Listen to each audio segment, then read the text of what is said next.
let me do it. Pedigree, 1, 2, 3, proud to use I by the champ. Her last ride straight to hell, a tombstone, a choke slam. Here to give it to you raw. This is Wrestling with Savage. SmackDown, hold the title. This is Wrestling with Savage. What? Wrestling with Savage begins now.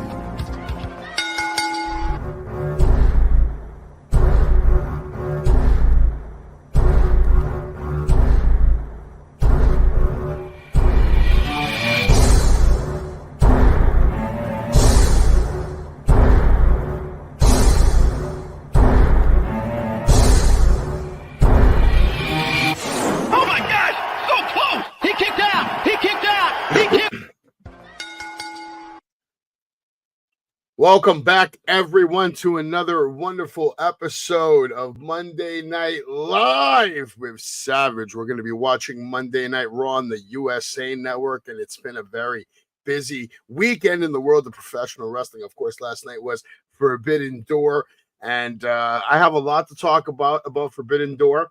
I have a lot to say about a lot of the matches there, and especially I have a lot to say about the fans in attendance at Forbidden Door. First and foremost, that was definitely not a sold-out show. There were chunks of empty seats in the building. And we'll get into that later tonight. But right now, the opening credits for Raw are kicking off together, forever.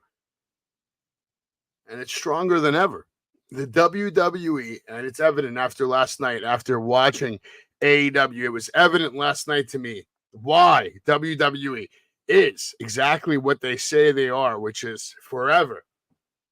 Forever. They're not going anywhere. WWE is never going anywhere. They're the biggest, greatest brand of all time. That's why I'm here every Monday night. I'm never going to miss another Monday Night Raw ever again. I'm never not going to live stream during a Monday Night Raw ever again because wrestling and my life have coincided by each other's side for as long as I can remember. As long as Monday Night Raw has been on TV, Monday Night Raw has been a part of my life. I've been watching it since its existence, and it's still the longest running episodic TV show. And we're starting off Monday Night Raw with Jey Uso, who's yeeting his way through a packed, what looks like one of the concession areas near one of the gates. And it is loaded. The fans must have known about this. That place is packed with fans who want to watch Jey Uso make his entrance. One fan definitely just tried to steal all the glory right there, but that's okay. These fans now are finally, they're getting some kind of control of the situation here. They're following him now. Now the fans are following him into the tunnel. And now he said, hit my music. And now his music hit. So everybody in the arena had no idea that this was happening unless they were playing that on the screen. And I don't think they were. And now here we go, the live reaction. Raw's live kicking off with Jey Uso. We have a lot to look forward to tonight. Obviously, we're going to talk about what happened on SmackDown. We're going to get into all of that. We're going to show you what happened on SmackDown. And we're going to get into it.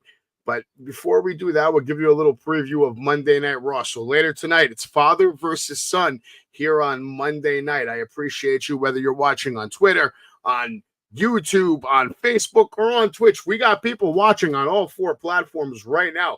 And this show has been getting a significant amount of views across social media all combined.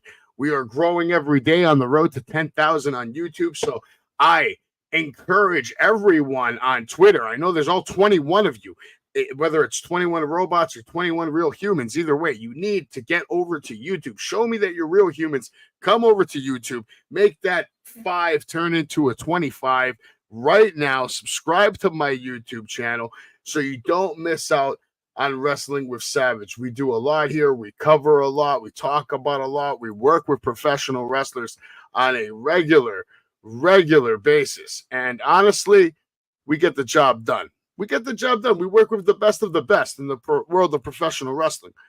All right. You know what happens to our guys when they work with Savage? They become world champion. That's what they do.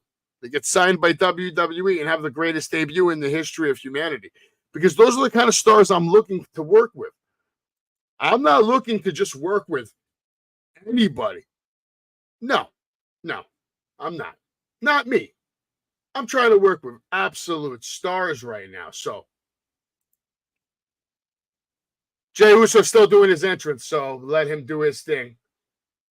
While he does that, we're still talking about Monday Night Raw. Later tonight, this is also coming up. Triple threat match. Ivy, Nile, Dakota Kai, Zoe Stark. Let me know in the chat who you think is going to win. Mick Thomason is here.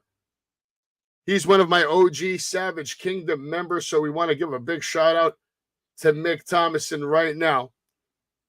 Now, this guy must be confused. I'm not sure what he thinks he's doing yet. Okay. I thought it said Triple H. Well, I thought he was coming on here as Triple H. We'll talk about that guy in a minute. But right now, we're talking about Jey Uso, who's in the ring right now. It's taken him about 5 minutes to get to the middle of the ring. Fans are still chanting yeet, so he's obviously over. And he just welcomed everybody to Monday Night Raw. So it looks like he's kicking things off. Let's see what he has in store for everybody here tonight. He's over right now. There's no arguing about it. He's beyond over right now. He's beyond over right now. Now, let me bring in my special guest. I guess I got to start calling him Triple R. Ravishing Ricky Ramon. I probably didn't put as much spice on that as somebody else would, but that's okay. It's all good, brother. What's going on, my brother? I'm coming out as the human form tonight. No shades. You're getting the human being underneath the shades. I'm getting a humanized savage tonight. We're gonna get a more calm show tonight. We're not gonna really. Okay. I have a few rants that I got to get to later because I got to talk to the people and I got to talk to you about the fans in attendance last night at Forbidden Door. Oh, I mean, I almost have to vomit after the things I experienced last night. Well, you're at an AEW show, so that's essentially it's instantly you want to throw up. But can we just lay it out here right now? WWE is the cream of the crop when it comes to the world of professional wrestling, is it not? It is. Okay. It's the standard bearer, as they call it. It's the unreachable ring. Like nobody's touching it. But my thing is, as we see Chad Gable coming out here, he's coming out to interrupt Jey Uso. It's just without WWE, there'd be nothing. That's what I was telling a lot of people last night. I heard people talking shit about Vince left and right. I said the only reason you're here is because of Vince. What about all those people you're cheering for? A lot of them were former WWE talent. Oh yeah, Mercedes Moné, Adam Copeland. Oh, we definitely got to talk about Mercedes later tonight. I have a lot to say about that. I really upset a fan last night at Forbidden Door.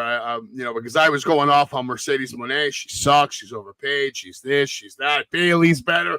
I started Bailey chants. I started Charlotte Flair chants. I started WrestleMania chants. I started a chant. I can't wait till Monday Night Raw. And I was trolling. Well, people got to realize, we're not saying that these individuals, these superstars, these athletes don't have any talent. We're not saying that. But what we're saying is you put these people on a pedestal. Like, honestly, Mercedes Moné, Sasha Banks, Mercedes Varnado, whatever you want to call her, she is not the best women's wrestler in the world right now. Not even close. Not even close. I get upset. A woman behind me told me, you must hate women. I showed her my ring. I'm like, nah, I'm married. I love my wife. And actually, I love a lot of women's wrestlers that are better than her right now. Like Athena should be getting paid millions of dollars. A way better talent than Mercedes. Why is Athena not getting paid millions of dollars, but Mercedes is? Meanwhile, Athena's a better wrestler, right? Am I wrong? No. It's all fluff and all filler, man. They're just paying for a gimmick and, she's the CEO and all this other stuff. Which, listen, at the end of the day, and I'm going to clear this up, nobody's hating on anybody. Nobody's mad that they're getting their money. We're happy that these people are getting paid. But there's other people that should be in that spot, like Savage said, Athena. There's other women out there. Willow Nightingale should be making millions of dollars. Chris Statlander. People 100%. Like that should have been 100%. Going to the moon already. And they're just wasting away because of the flavor of the month for Tony Khan. Even the girl we saw wrestle yesterday, Stephanie. The girl she was phenomenal. She's better than Mercedes. Yeah, I was chanting that. I was like, this girl's better. I was saying something like that. I was definitely chanting that. She was actually really good. They do have a lot of talent. My problem is you're paying this girl to have all this guaranteed money come in. She got hurt 3 times in the last 2 years. Give her a good contract. Give her $1 million, whatever. Let her come in for a year. See what she has. All the other money you just gave away, you could give that to all your people. You want to make wrestling real? Make these girls compete. And the girls that have the best matches get the best contracts. Have some crazy shit initiative. Be like, you know what? Tonight at Dynamite, we're going to find out exactly who's going to get paid what.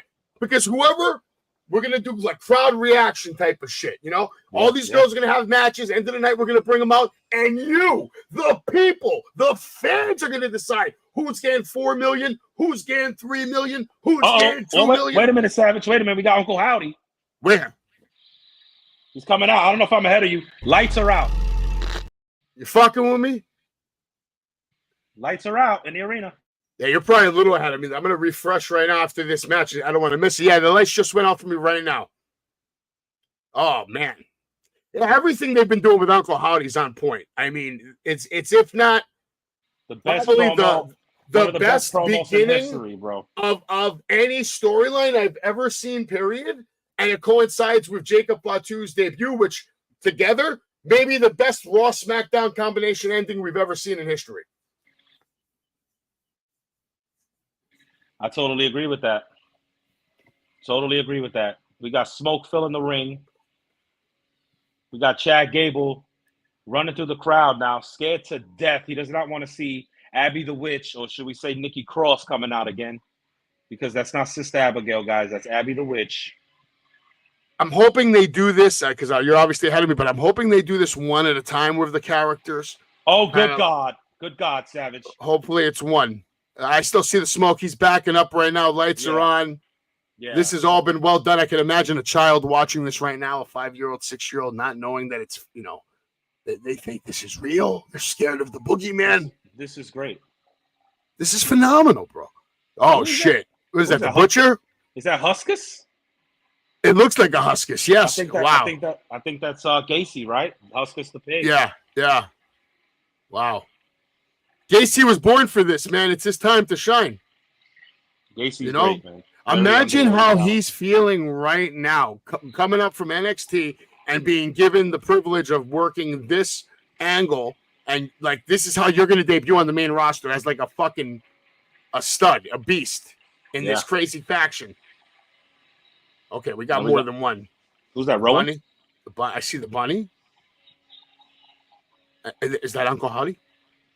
No, I'm thinking that's Rowan, and I'm thinking that the next person, the last person he sees is Loomis, the Mercy the Buzzer. Wait a minute. My screen, Gable's out of there. He went into the audience. He's trying to find an exit right now. He wants nothing to do with this shit. I got Abby the Witch, Nikki Cross at the announce table. The security guard is just laid out. We never know what happens. On my screen, he's out. He's gone. He wants nothing to do with any of this. Now Nikki Cross is delivering another package to Michael Cole, and wow, Corey Graves is terrified. He's holding back in his chair. He doesn't know what to do. Security, obviously, again, knocked out. Corey Graves looks like he shit himself. Yes, he does. There's rumors that he might wrestle again. I wouldn't mind it. He was good in NXT. His run was good. That was good. Again, well done. Short, sweet, no talking, and more mystery. Same thing Swerve Strickland needs to do with his promos. A little more mystery, let Nana do the talking. I think we're getting I think there's another video in that box. I think we're going to get each character getting a therapy session. That's what I think. Out of I wouldn't mind if it's just Bo Dallas for a while. Just short little segments like that, because it's such an intense subject with the brother. And it's such a personal one to the fans. Yeah. They could do it.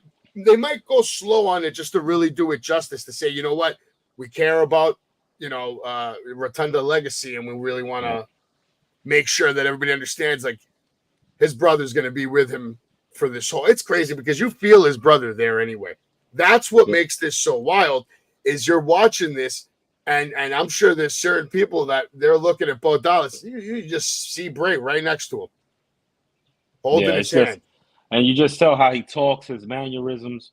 It's just he sounds like him. He sounds like him. And it's just, to me, I'm thankful that they kind of did that last week, because you were still, basically keeping his legacy alive. You was basically telling everybody that, Yeah, that's my brother. Everybody knows that's my brother. I'm Bo Dallas, or I'm Taylor Rotunda, and let's do this thing. I'm here so people won't forget his legacy. People wanted to forget about us, like he had passed, God rest his soul, and people thought that, okay, no more Bray Wyatt, and then no, we got Uncle Howdy, and I think it's a masterclass so far. And it's, there's people that don't like it. I've always been a fan of Bray Wyatt. I've always been a fan of all this stuff, and his whole aura. And there's people that don't like it, and then there's people that do like it. Everything's not for everybody. You know what I'm saying? But I think this is great, and I think this is what the show needs. It's not supernatural. It's just they're playing the smoke card. They're playing the lights. Well, not yet, but that's the beauty of this storyline, is that it can go 150,000 different ways, because that the brother there, the storyline, they can start just saying Bo's possessed by Bray. They can say anything. They can go anywhere. Exorcisms, possessions. They can go into that dark, crazy route. I don't know if they will yet. I think they're going to hold on the trigger. My son's obviously going ape shit out there. My wife better step it up, because that kid's going fucking nuts. He's going to break down the door probably. This is only going to get harder. So listen, people got to realize too, with this Uncle Howdy thing, just to talk about it real quick, when they were showing all those this might be what it is.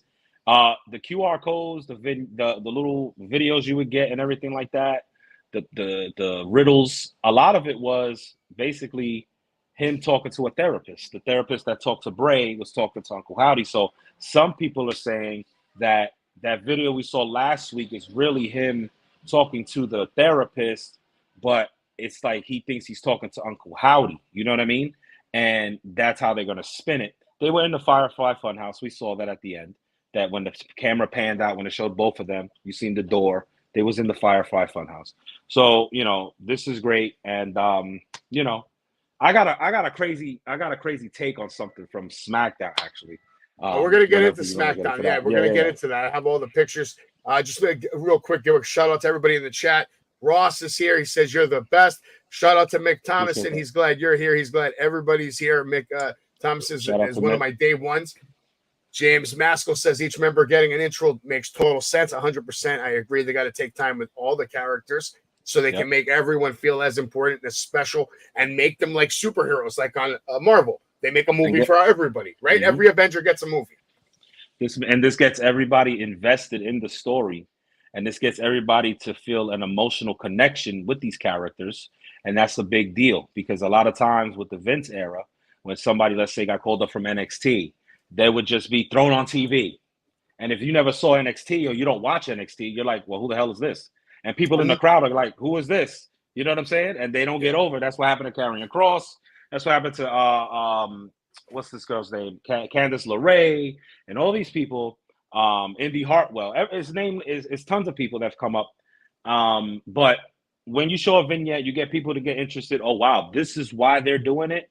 Then you have an interest with it. If you don't have no story, if you don't have no interest in anything, nobody's going to care. It's going to be over within 2 weeks. And everybody's just going to not give a all of wrestling is emotional investment. That's what it's all about. Later tonight, we're going to see Zelina Vega versus Liv Morgan for the Women's Championship there. We also have this triple threat match qualifying. Who you got here, Ricky? I'm going to go McIntyre, because I think Dragunov, I would love to see any one of these guys in the match is great. We got New Day coming out. I got McIntyre winning this, because at the end of the day, I think Punk is going to cost McIntyre something else, and that's going to be Money in the Bank. So I think McIntyre has to get in. Punk's injured. It's probably going to be a clean match. I don't think anybody's going to interfere here. I think they're just going to have a banger tonight, but I think McIntyre overcomes with a Claymore to Dragunov. I think Dragunov takes the pin here, and I think McIntyre goes about his way to Money in the Bank. I wonder if we get a shocker. I don't know how close Punk is, but I know it would be a shocker if like Punk came back tonight, screwed Drew McIntyre, and then their matches at Money in the Bank, let's say. I doubt that's going to happen. Probably 100% going to go the SummerSlam route, which means that, Drew's obviously going to win. Personally, I'd like to see, Dragunov win this, but maybe next year. It's not going to be his night. Who do you got here? I'm gonna go right off the back and just say Zoe Stark. You going Zoe Stark? I think I have to, even though it might just give it to Ivy now, because she looks so good on the ring. She looks like a natural star. Yeah. So. I'm going to say not Dakota Kai, because I think damage control, like Io Sky, showing us that she's upset. She's tired of the losing. She's tired of all this damage control. So I think Dakota Kai loses tonight. I don't think she wins. I'm going to actually go with Ivy Nile in this. I think she's going to advance, maybe from some help from the Creeds, or maybe Chad Gable shows up and helps her out. They're all intertwined as well. They will be the new Alpha Academy. I think it's going to be like a new team Angle. I would love to see Kurt Angle come back managing this group. But funny, you know, about that, they want him to, but he doesn't want to. Oh my God! And Chad Gable should have been. He's enjoying life way too much right now. You can't blame the guy. And honestly, Chad Gable should have been Kurt Angle's son through the storylines, because he looks just like Kurt Angle. That could have did that years ago. Yeah, that's what I'm saying. So, but I'm gonna go with Ivy now, bro. I'm gonna go out on the limb. Final Testament right now making their way to the ring. Obviously, last week they destroyed the New Day. It looks like they're really trying to put the nail in the coffin with a New Day. We'll keep you posted on that. And also later tonight, father versus son. Let's save all that discussion for when that actually happens, because you know what? I feel like on all our different podcasts and shows, people have been talking about this rivalry forever. But they've had so many matches already between Dom and Ray. We've had the discussions. I don't even know if I care anymore at this point. I mean, I don't know. We always get good matches from him. To me, it's too soon. It's too soon, is all I'm saying. Maybe this plays into the whole Rhea Ripley thing. Maybe she shows up tonight. Maybe she surprises us. I think tonight? In a sense, I think what's going to happen with that Dom and Ray match, Liv Morgan's going to come out. Liv Morgan's going to help Dom win with some shenanigans. Dom's going to go over on his dad. And, you know, maybe we see Rhea. Maybe we see some hints of Rhea. Something's going to happen. As you saw that promo earlier, I don't know if you've seen it on X when Dom was coming in. He stopped to talk. The trailer, of course, behind him had Rhea Ripley's picture on, and her face staring right at him. And he looked back, and he was just shaking his head, and he walked off. So they're telling you that they're showing you that Rhea Ripley's soon coming back. She's coming back soon.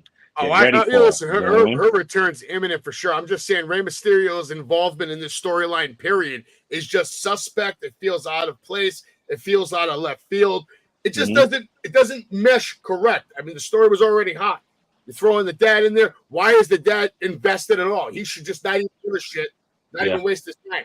Like, you're helping who? Who are you helping here? I don't get it. Whatever. Maybe that's just me. Right now, Final Testament having a match. It's Karrion Kross this week against Xavier Woods. I don't even know if he's going to survive this match. Karrion's been booked strong lately. But even this, where are they going with this? Just to kill the New Day? Where does Karrion Kross even go from there? I think we're gonna get Xavier Woods turning heel. I think he aligns maybe with the Final Testament, or he just goes off on his own. And I think the purpose of that is because basically he hasn't had his run yet. He hasn't had his. Big E had the title. Kofi had the title. Yeah. He hasn't had the title. Yeah. And I think it's a new era, and I think let's start ushering out the New Day. They've had a long run. Now I'm sure they still have talent in the ring, but let them go their separate ways. Nice power bomb by Karrion Kross right into that post. Yeah, that was great. I looked like it hurt a little bit, just a little bit, to go to commercial, which is the perfect time to talk a little bit about last night. Forbidden Door. I was there. I had good seats. I was on the floor back and forth. I didn't abuse my power until the main event only. Only during the main event that I not even abused. You know, I didn't have a problem with anybody. I didn't want to bring any unnecessary attention to myself.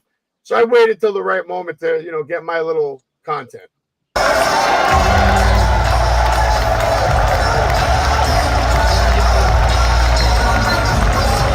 I'm going to mute that volume for a moment so I don't get that copyright bullshit. We'll wait over here. Yeah, I'd say you can dance. Ricky's dancing. See, he's dancing right now. He's enjoying himself. Everybody was enjoying themselves last night. It was a good time, man. Is that Cody Rhodes? Was that Cody Rhodes? It kind of looked like him a little bit, yeah. That's what Cody might be looking like walking out of next year's WrestleMania, maybe. Yeah, let the hair grow out, start curling it up like his dad. Imagine he ends up with long curly hair. Jesus Christ. And overweight, just like his dad.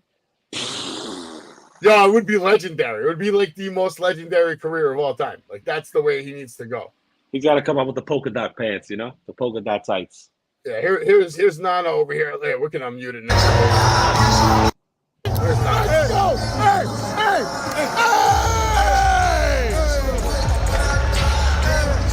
So, it's a nice touch when the world champion, the moment he exits the ring, the first thing he does is shakes your hand. I made sure I got that on the camera.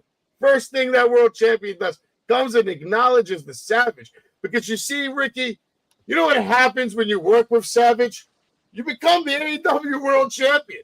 Yeah. Or you get signed by the WWE and have the greatest fucking debut in the history of the company. That's why I'm wearing this guy's shirt. You know why? Because to me, walking God's green earth, he is the most legitimate badass in pro wrestling right now. You're looking at the new Haku. He will be that guy in 30 years when they talk about who was the baddest motherfucker. They're going to be like, Jacob fucking Fatu, bro. The Samoan werewolf. I have that same shirt as well. I got it from somebody. I can't remember who it was. Oh, that's true. That's true. Yeah. It's a good shirt. You know. Yeah, it's beautiful. Every time I wear that shirt, they're like, yo, yeah, Jacob Fatu, he's a beast. He's the best. You know, people see me in the streets. But what's up, Colton, bro? Shout out to you, Colton. What's up, brother? Shout out to everybody in the chat, too. It was a good time last night, though, man. Yeah, I caught some of it. I didn't watch the event myself, but I caught highlights and I was hearing, people talk about it. The main event was the best part, to be honest. Yeah, the main event, and then I'm hearing that ladder match was all right, but I heard the ladders looked a little fake. I don't know. Oh, the first ladder was horrendously fake, and then it was Takeshita should have won that match anyway. I mean, we could talk about that. I have that all set up over here. Where the fuck is it? Where are my slides? God damn it! Yeah, that's me. That's me. Ringside. That's my look for last night. I thought I was fly right there, rocking the Jacob Fatu. I said, you know what? I'm going to put on the blazer. I had jeans and casual sneakers. But that Fatu, I wanted that head to really pop. And I thought that pink jacket did a good job of that. Because I walked around, you better believe people were like, is that Jacob Fatu? I'm like, yeah, what are you going to do about it? Exactly. Nothing. Forbidden Door. All right. Serpentico defeated, Kyle Fletcher defeated Serpentico in one of the opening matches you probably didn't even know took place. House of Black won this match. Why they're on the pre-show makes no fucking sense. They just beat up one of the greatest wrestlers of all time that broke his fucking leg, made him like jump off a cage. And come on, these guys should be main eventing shit. Like, what are we doing? Willow Nightingale, Tam Nakano, they won their match against Statlander and Momo Watanabe. Why is Willow Nightingale on a 0 hour? I don't. Mariah May actually defeated Saraya. There's an error in the graphic here. Mariah May picking up the big win, probably the biggest win in her career against Saraya. And Mystico and the Lucha Bros, I was there for this match. I made it there for this match. This match was good. And the Lucha Brothers are still it. Vince or Triple H or whoever's listening, you need to go and get these guys. Let them have their little run in the WWE at WrestleMania. They deserve that WrestleMania entrance. These guys are two of the best fucking wrestlers in the world in the Lucha Brothers. I'm just going to say that. MJF versus, I'm probably going to say his name wrong again, Haichi Cero. And MJF, of course. I think it's right. I think that's right. MJF destroyed him. A great match. And really good wrestler. Very impressive. Like the fans even were saying, this guy, like the chant started, this guy's good. This guy's good. Yeah. He's good. Trios match. The Elite defeated Tanahashi and the Acclaimed. You had Bryan Danielson win his match against Shingo Takagi. And Tony Storm defeated Mina Shirakawa. But you know what? They all made out. So that match was a slam dunk. Orange Cassidy took the much-deserved loss against Zack Sabre Jr. Very happy to see him beat and actually make Orange Cassidy tap out. And by the way, Xavier Woods just defeated Karrion Kross in a shocker on Raw. I can't believe that. Is that believable to you? No. It was a roll-up. It was inside cradle. We'll get back to that. Yeah. Samoa Joe Hook, Shibata, they defeated Chris Jericho, Big Bill, and Jeff Cobb. Jericho was great. He actually took the mic, cut a promo during the match. I thought it was hysterical. Jack Perry's a piece of shit. His father was a great actor, but Jack Perry's a piece of shit. He sucks, but you know what? He must be doing his job if I don't like him, so he can't be that fucking bad. He's your new fucking TNT champion, bro. Yeah. They had to have all the belts with the Elite there. Mercedes Moné defeated Stephanie Vaquer, and the reason I didn't like this is because obviously she's going to beat her. You're not going to pay her $15 million to come fucking lose, you fucking mark. And Jon Moxley also did not win his match. Another era in the things. Yeah, these were my picks. They're just too lazy to change it. Naito over here, he won his match. If you could believe that, he beat Jon Moxley. He's the new IWGP World Heavyweight Champion. And in the main event, Swerve Strickland defeated Will Ospreay in an incredible matchup. Here's some pictures that I actually took from the event of probably, I thought, the best storyline in the company at the time with love triangle here. This was called good television. Karrion Kross is just snapping Kofi Kingston's arm right Shout out to my brother-in-law. We also went to a wrestling event on Saturday. We went to Legacy Wrestling. Nice. It's the student show for House of Glory. Okay. Hog. Have you been to Hog? No, I haven't actually. Okay. I would love to go. Yeah. On the 20th, they're based in Queens, right? Jamaica. Yeah. Okay. Yeah. And I think on the 29th they have Swerve there. So 29th of July. Yeah. And I got the pass to do all the interviews and stuff. I've been doing a lot of interviews. It's funny right now what's happening though. Xavier Woods won his little match. They make him look strong, but in the end, Karrion Kross is out here just embarrassing a former world champion in Kofi Kingston. Yeah, I think it's time to let these guys just separate these guys already. Let's get this New Day thing over with, the gyrations and all that. I'm tired of it. And how about the Final Testament? Do you see them staying together and having power, having titles, having success? They could.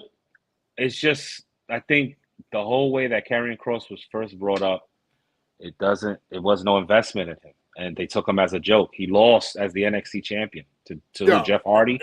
Am I wrong in saying this? But you got the original manager from the Legion of Doom right there. Absolute legend, Hall of Famer. Why doesn't he don the new shoulder pads on these guys? War paint, base paint, and just try. Lightning in a bottle. You never know. Maybe it sticks. They got the look. Beef wise, they got the beef. They're big dudes. What's the worst that could happen? I mean, as of right now, right? I mean, you might as well go for it. What's going to happen? They can't turn on you. I mean, kids, you know what I mean? There might be kids out there, right? They've never seen this shit before like that. That's right.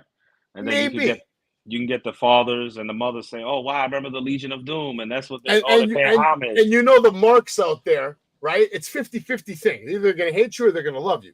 Either way, they're going to have their fans. Some people are going to love that shit.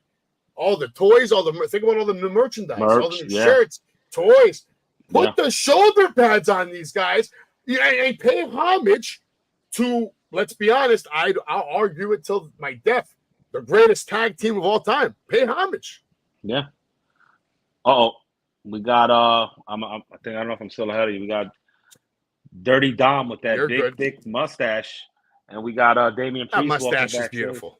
That's such a stash there, man. This guy, it's a great mustache. He's coming into. How about Dominic though? How has he coming into his own since he's been separated? He's money. He's so fucking good. I can't wait to see 4 years from now what he's going to end up becoming. He's going to gain some size, gain even more swagger, maybe a little more bass in his voice, bro. He's a beast, bro. And what makes him a beast is he's been there since he was a kid. Yeah. And I'm going to say it right now. I'm going to call it a year in advance. That's your Money in the Bank winner next year, Dominic Mysterio. That's a bold claim. It could happen. He's definitely going to be a Money in the Bank winner, and he's definitely going to be a world champion. He's definitely going to be all of that. They're going to make him go down as one of the greats. They are grooming him. You won't see too many wrestlers get groomed more properly than the way Dirty Dom has in the WWE.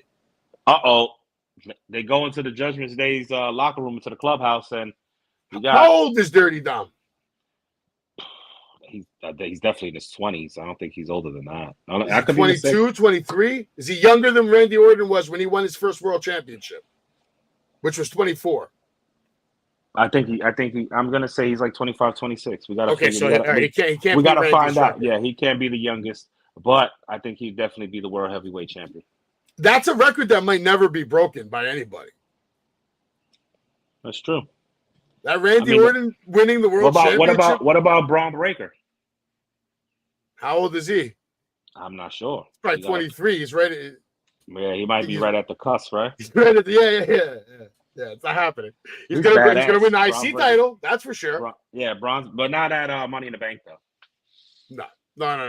I don't even know why they made that match. It feels rushed. for me, I said it. I think it's silly if you're going to have Sammy win that match, because why would you risk anything to make Braun look weak? I don't know why. I think they're feeding the dirt sheets a lot of BS, a lot of bullshit. I think we see Ricochet cost Braun Breaker Saturday at Money in the Bank. That's a great call. You know what? That's how much that Braun Breaker buried Ricochet that I completely even forgot about. In my mind, Ricochet's dead. I could see if I was booking this, and if this is legitimately, if he's not signing and he has one more appearance that he's agreed upon, I will finish this story off by costing him his title shot. And, you know, there's not going to be any payoff. The payoff is Ricochet got beat down, and now this is his payback before he leaves. He calls Braun the title. I'll have Ricochet show up with a mask on, coming through the crowd. And, who the hell is this? And he attacks Braun Break. Like, the ref's down. There's a spot where the ref gets bumped. This guy shows up, and then all of a sudden he's doing the 450 off the top, and then you're like, wait a minute. It takes off the mask. It's Ricochet, haluva kick, over. You know what I mean? I'm watching this right now between Finn Balor and Damian Priest, and I'm just thinking about all the possibilities there. In my mind, I want to see it play out where Liv Morgan manages to, like, steal Finn Balor from the Judgment Day. Like, he just falls in love with her, and he screws Damian out of losing that title, maybe against Gunther, something like that. I think we're gonna have Liv Morgan in Judgment Day. I think we're gonna have Liv Morgan replace Rhea Ripley. Damian Priest is a fair, we all know he's gonna get kicked out soon. And I think that's what drives the wedge, because Finn is gonna say, you know what, Liv's done a lot for us. She's got us the tag team titles. She's done this. She's done that. Everything she's done is positive. Rhea Ripley, all she wants to do is boss us around, and that's your gas for having Rhea Ripley turn face. Having Liv Morgan in the Judgment Day, making it make sense. And look at this we got the women's Money in the Bank. What do you think is going to be the last one? Tiffy time.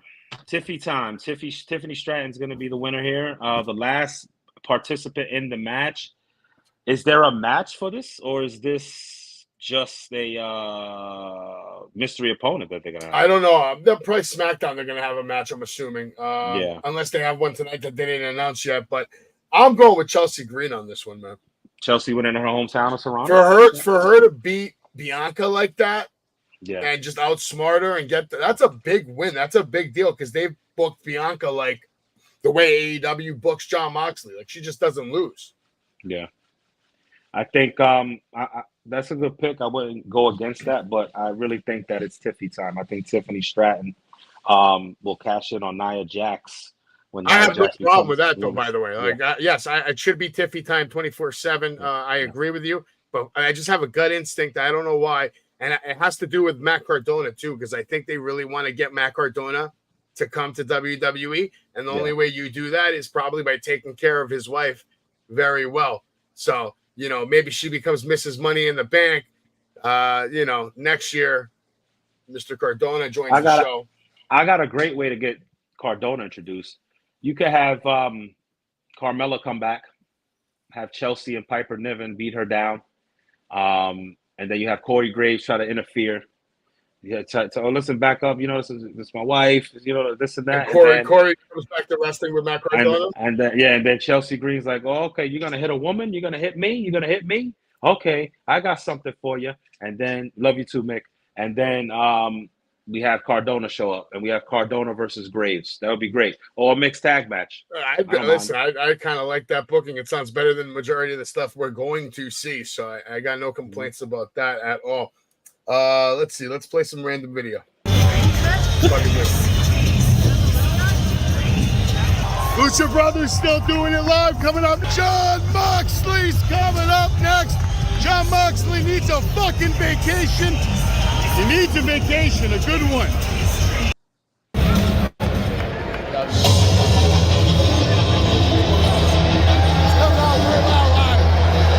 Oh, shit. The merch table. Yeah, it's okay. It's a mediocre line. It's a mediocre store.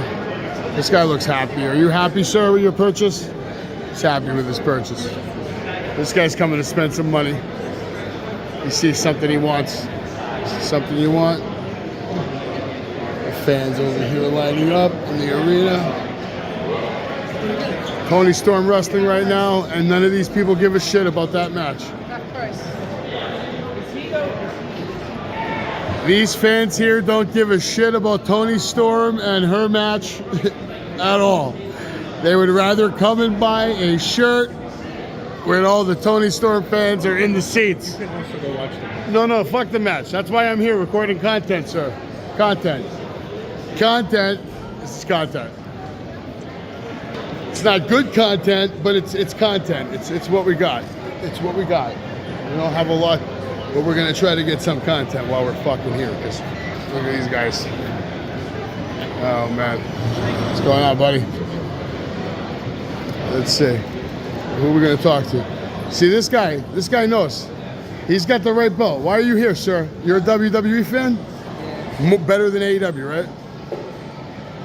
There's a difference. Which one's better, though? Come on. As of right now? Yeah. Who's the best wrestler in the world? I have multiple. Who's the best wrestler in the world? Walking God's green earth right now. Who's the band? MJF. Okay. Good answer. I definitely got to do more videos like that. I'm just like talking to fans and fucking with people. It's great. He was on the spot. He's like, what? Yeah, but yeah, no, right now, best wrestler in the fucking world. I thought he was gonna say a WWE guy, but because he had the WWE title. He was under pressure. He was at an AEW event, so he had to say AEW. That's true. That's true. I think I got him on the spot. He didn't know what to do. I'm surprised the kid didn't say Darby Allin, but you know. Fuck, man. Darby. That shit was a good time. Right now they're giving a video tribute and proper one. Paul Heyman giving some props to the Wild Samoans. Obviously, Sika. Something in that whole storyline as well with the bloodline that nobody seemed to pick up on, and that's with Solo when he told Paul Heyman in the back on Friday. He said, Paul, he's like, I always listen to the wise man, but he wasn't talking about Paul Heyman because remember he told him Jacob Fatu's not here. He's not in the garden. Yeah. He's like, I always listen to the wise man. There's rumors that a certain individual is going to make his return with the bloodline and be their new wise man. No, Armando. Oh yeah. I heard about that. Yeah, Umaga's former manager, and I think it would tie right in with that whole story because he was his former manager, and the tragic passing of Umaga, and just the origins of that would make total sense with Alejandro Estrada to be coming back with them and being the mouthpiece. I think it would get over. He's a super heel. He knows how to get heat.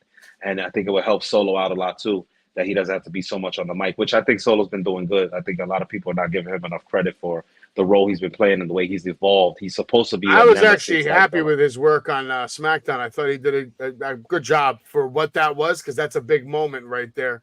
Yeah. In Madison Square Garden as well.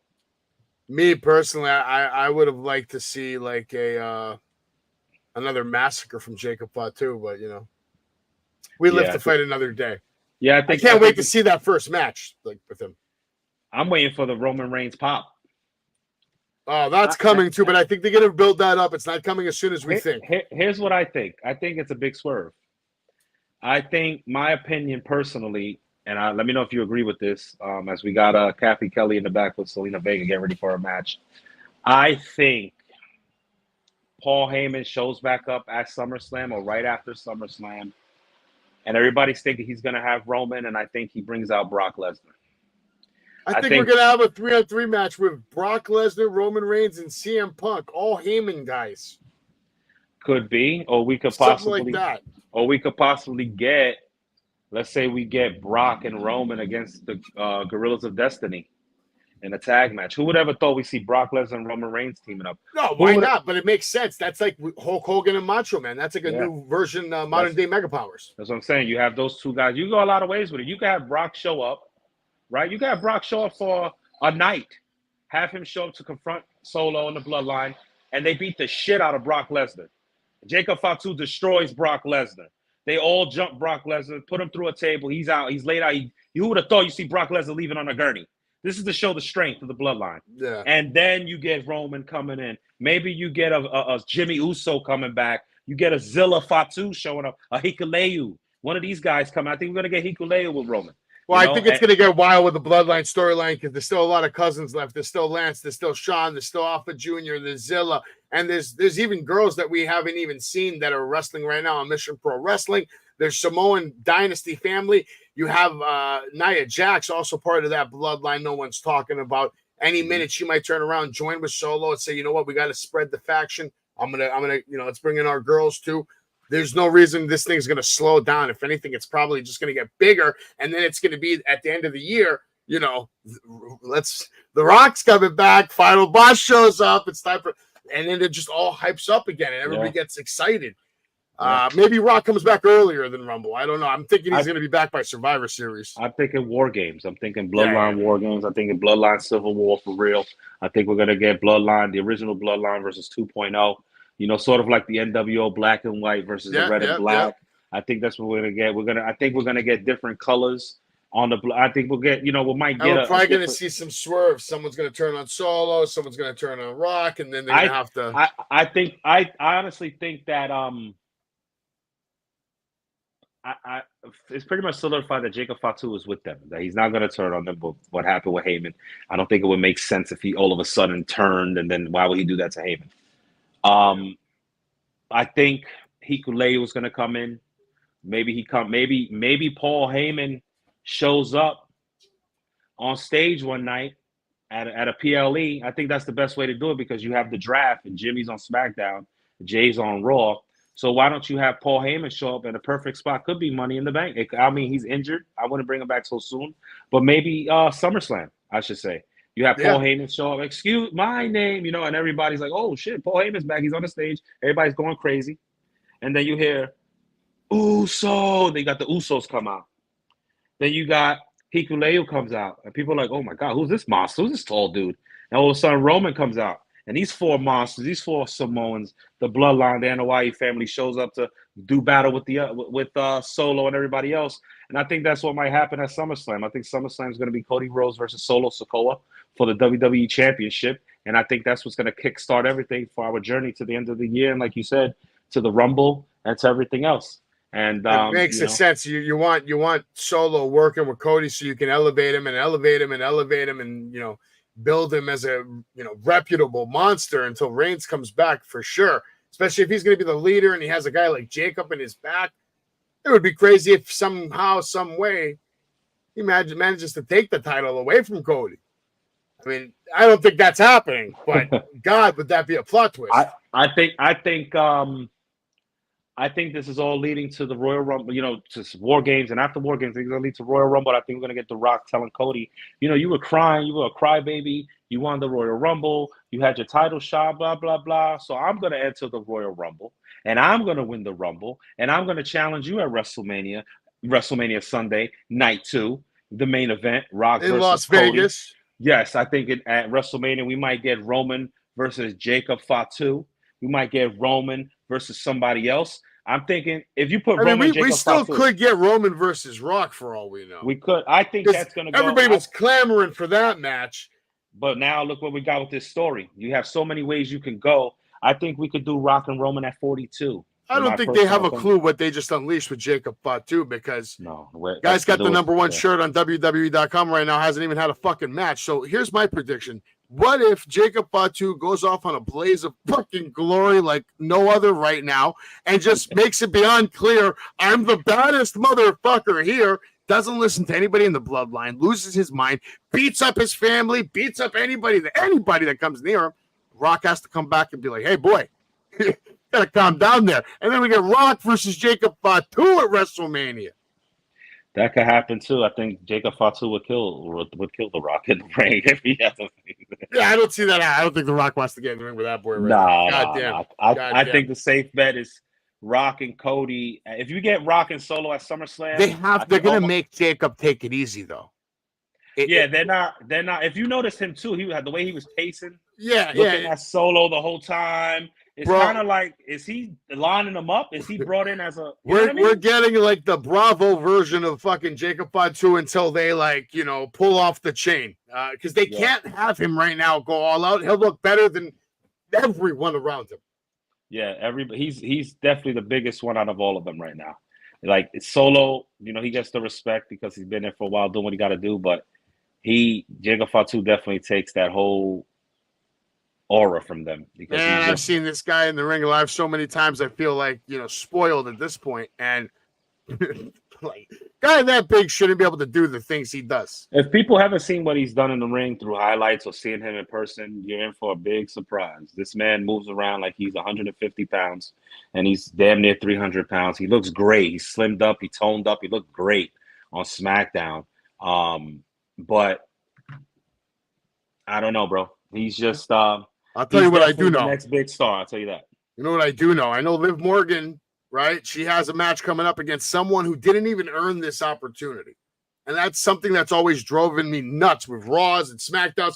These random title opportunities that people come out of nowhere, don't even fucking earn. Wins and losses mean nothing. Yeah, it's how did she earn this? Yeah, she was just talking trash to her in the ring, saying that did she earn the title shot by beating somebody? Didn't she have a match for like a number one contendership? How did she even earn that? Yeah, you're right. I listen. They had to give her a credible challenge, and this is why I say, notice Liv Morgan won't have a match at Money in the Bank unless something happens and they do a rematch. But if they're doing this title match on Raw tonight before Money in the Bank, there's got to be a bigger story to it than just, us getting a match on Raw for the title. Hopefully this leads to something. I don't want to see Rhea and Liv at Money in the Bank for the title. I want to see that at SummerSlam, possibly a ladder match or a cage match to keep Dom out. We'll see what happens. Shout out to Sean in the chat as well. We got Liv Morgan and yeah, this match is about to go down right now. We're trying to give these guys some live play-by-play commentary. If you want, we can practice. You want to be the good guy or the bad guy? I don't matter. I am the guy, so it doesn't matter. Oh no, but now we have to pretend we work for WWE. Someone's got to be the asshole. Someone's got to be the babyface. We can take turns. Practice. You can be the asshole. I don't care. I'll be the asshole. You're the babyface then. Okay, there we go. Perfecto. Over here. Liv Morgan handing over the title to the referee as she shows it, puts it in the air, let everybody know this is a world title match. Zelina Vega from Queens, New York, of course. We got Liv Morgan from Jersey. So this is a tri-state match tonight on Raw. You gotta love Zelina Vega, guys. You gotta love. Listen, there's no one from New Jersey that deserves anything good in this life. They're all fucking scumbags. Jersey fucking sucks. Liv Morgan sucks. Actually, no, I'm lying. Liv Morgan's pretty good, and she kind of came out of nowhere too with this whole, Rhea Ripley storyline. How that whole started, I didn't even see that coming. That came out of nowhere. Yeah, they definitely capitalized on the injury with Liv Morgan, and she's taken it into her own, and she's gotten better on the mic, and in gimmicks and everything, promos and stuff like that. She's definitely gotten better.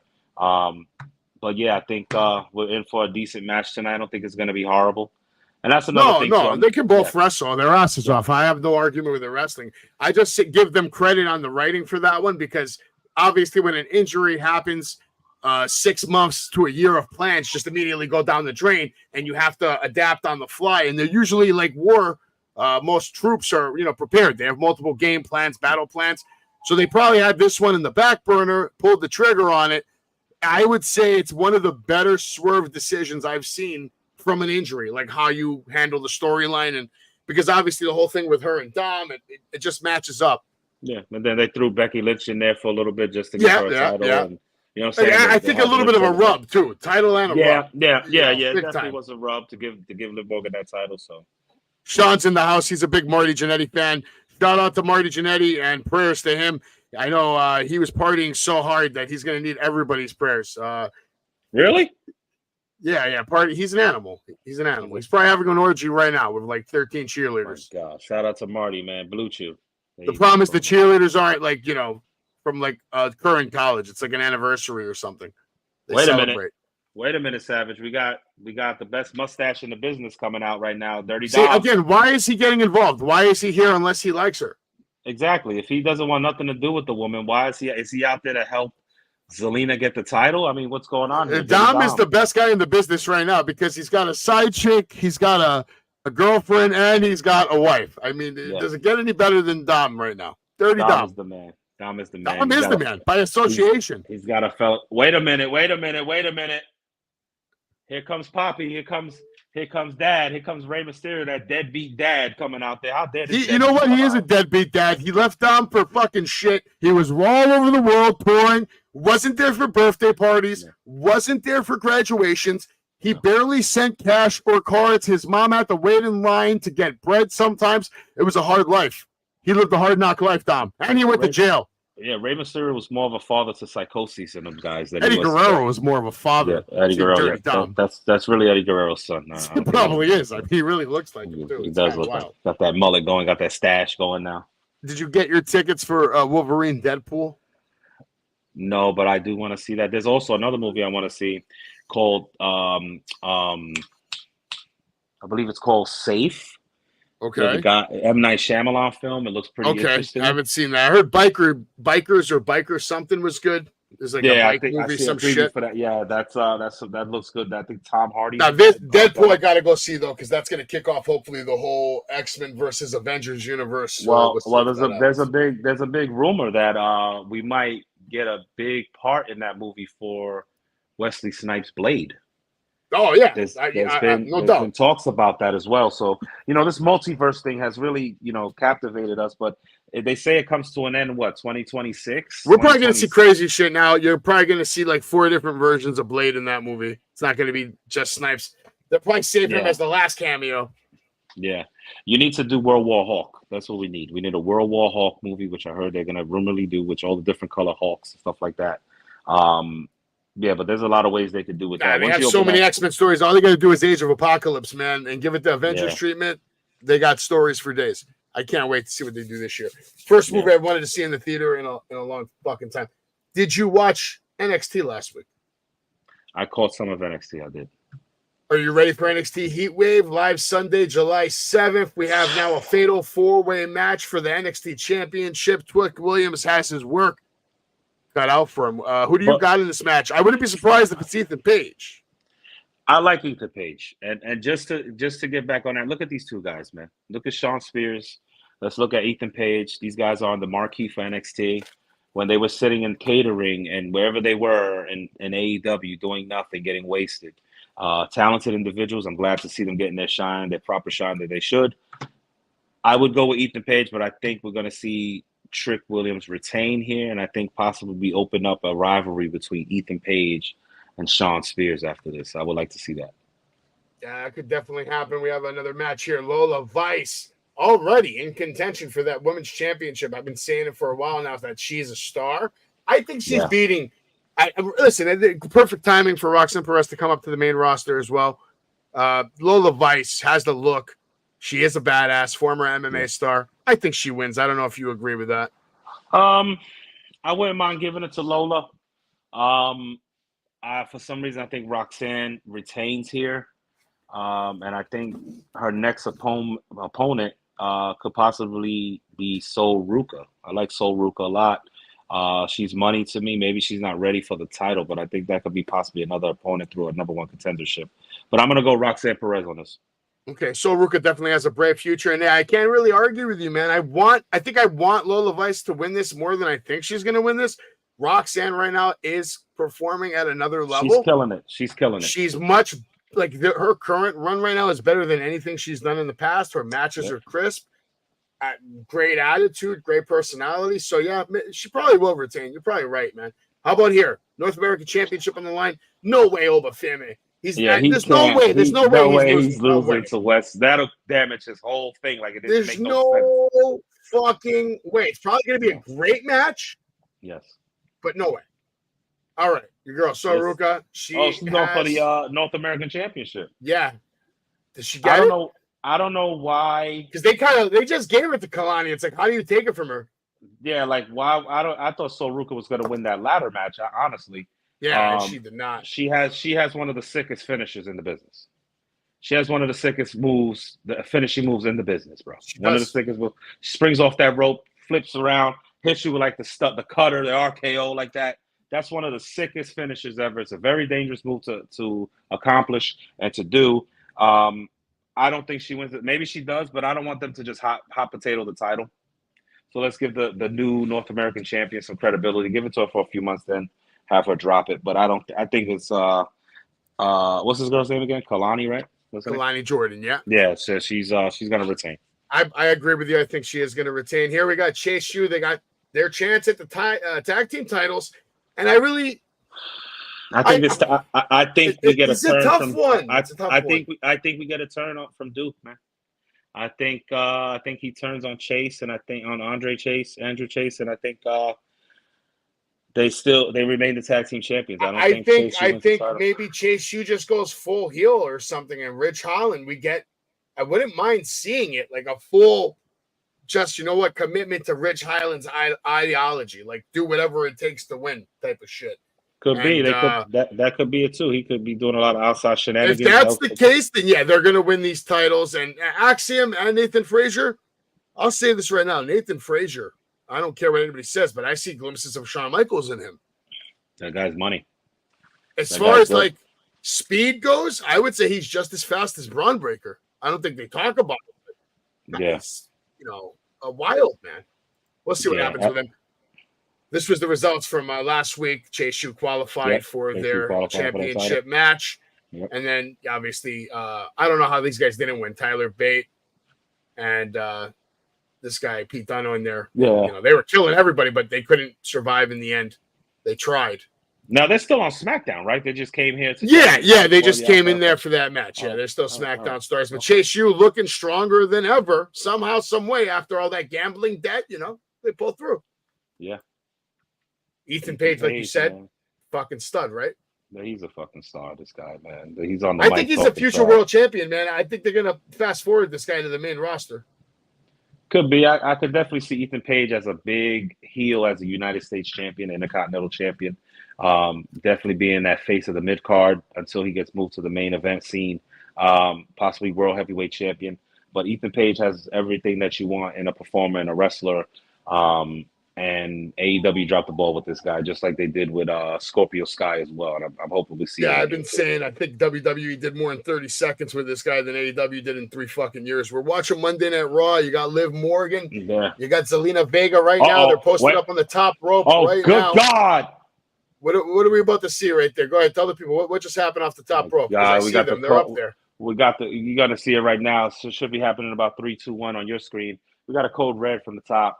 From Zelina Vega. Liv Morgan rolls out of the ring. Smart move, smart decision by the champion, knowing that her title can't be taken from her through a disqualification or a count out. So she just basically rolled out of the ring, get a breather. Nice. So Liv looking good here, very smart. Oh, Liv Morgan's obviously the more experienced fucking competitor when it comes to championship matches. She knew to get the hell out of there. That code red looked like there was a little hesitation there. I'm still wondering why Dirty Dom is out here getting involved. Doesn't he understand that mommy is probably watching? What's wrong with this man? Yeah. Dirty Dom, don't be stupid. D3's good, Mick. Thanks for asking. Who would you take if you had your pick between Liv Morgan and Rhea Ripley? Like Dom has that choice right now. He can't have both, can he? He can't be that cool. I'm gonna go Liv Morgan. I'm gonna go Liv Morgan. You're confused. You want to know what to do. Yeah, I'm on my Dom. This is why I want everyone out there ask yourself this question: Liv Morgan or Rhea Ripley? And Liv Morgan just took a 619 to the face from Zelina Vega, and now Zelina comes in. Liv Morgan gets DDT'd. She tried to get something off, but Zelina Vega with a crazy counter and now the cover and the kick out. Liv Morgan not going anywhere just yet. Dom with a chair. Slice the chair in. I see that, Ricky. Dom right now trying to, getting even more involved in a bad way. And he got rocked by Zelina. She just rocked him in the head with the steel chair. Wait a minute. No, that's a disqualification. Why is she using the steel chair in this match? Well, it wasn't against her opponent. Doesn't matter. It's in the ring. It's a disqualification, bro. She used the steel chair in a match. Oblivion. 1. That's it. Liv Morgan retains. Dirty Dom did his job then. Dirty Dom is going to help Liv win, and I think Liv's going to help Dom win against Ray. I think she's going to help him do a lot more than just win. Yeah, Hell yeah. Rhea Ripley might be in trouble when she comes back. Because, I'm sure Rhea Ripley's sitting at home just thinking and plotting about revenge. Yeah. But who's to say Liv Morgan isn't sitting there and thinking about preparing? Yes. You think Liv Morgan doesn't know Rhea Ripley's coming with No, come everything on. she has? She's on stage with Kathy Kelly right now, Liv Morgan. Oh, we're gonna get some thoughts from Liv Morgan, current women's champion.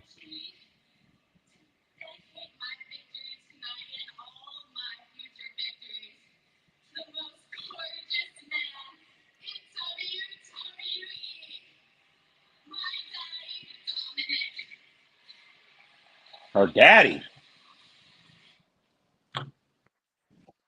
You know, Liv is a freak. That's all I'm gonna say. You can tell she's really doing good with this character here. Liv Morgan is certified here. You know, certified. My daddy, yeah, that was money. Good God. Yeah, Liv Morgan just kept it short, sweet, and completely on point with her character. I love how she's a champion, yet she's still obsessive psychopath. Usually champions aren't obsessive psychopaths about other mates. Speaking of psychopaths, we got the Scottish psychopath right now with a nice vignette.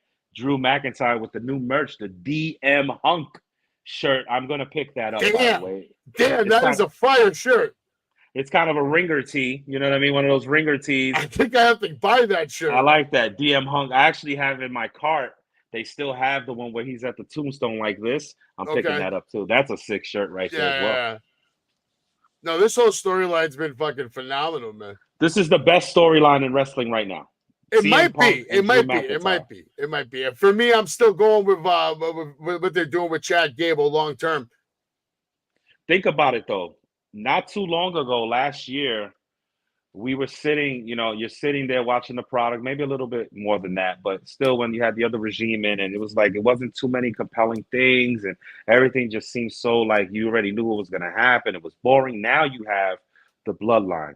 You have Chad Gable's story with Uncle Howdy, Chad Gable's story with Otis, Chad Gable's story with winning the Intercontinental title. He's got 3 different scenarios in one right now. You got look at the roster right now. I mean, you can argue that this roster could rival almost any era right now. They have stars. They have real actual star power. CM Punk, Brock Lesnar, Roman Reigns, Drew McIntyre, AJ Styles, Cody Rhodes.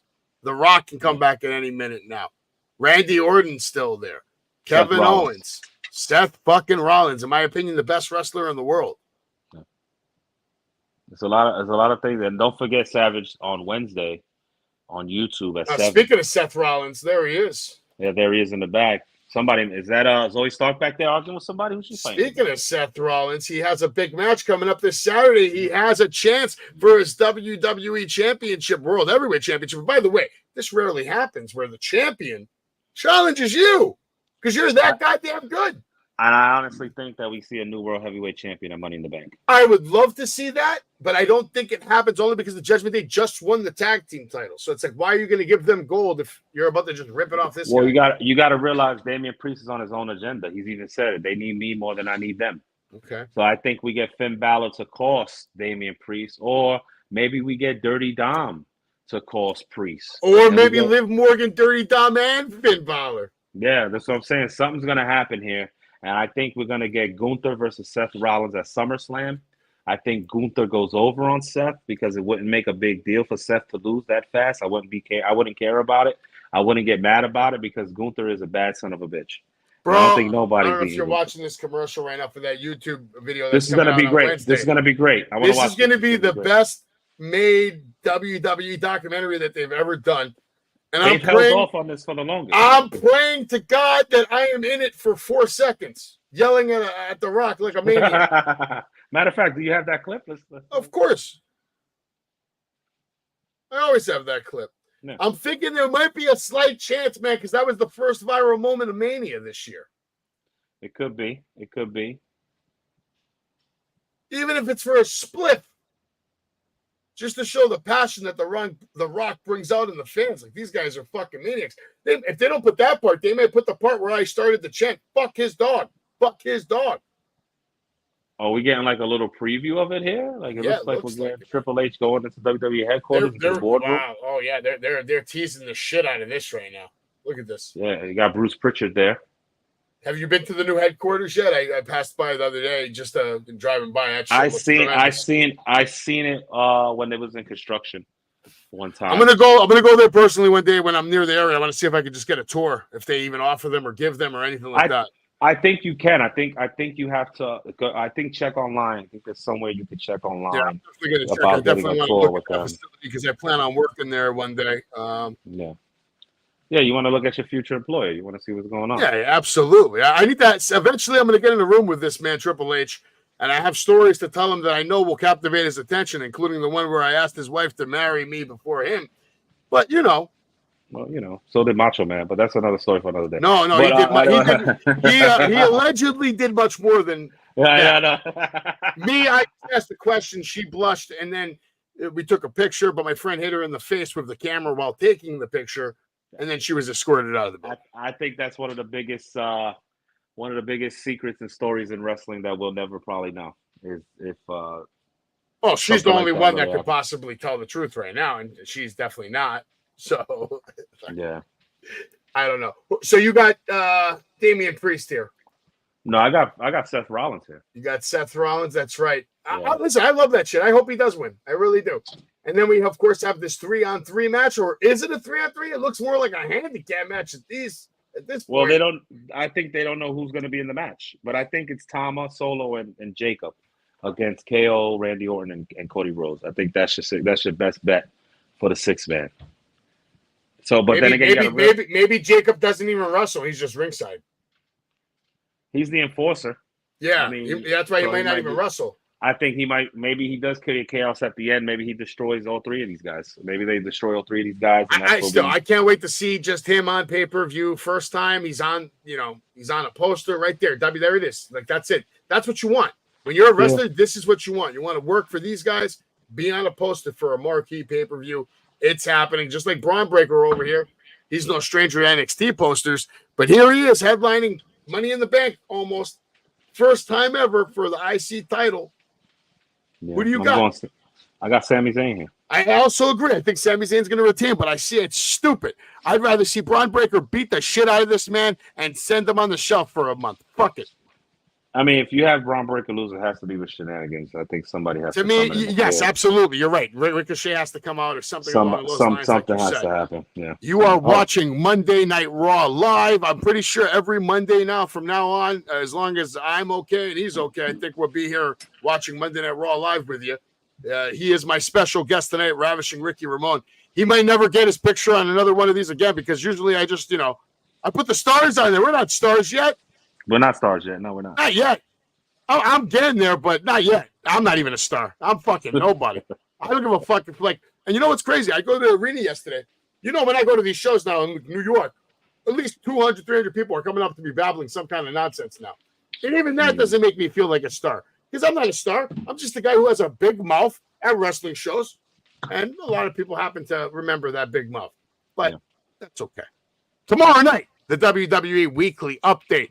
A lot more to talk about. We'll update you on the entire week of WWE, including breaking news and live coverage of NXT.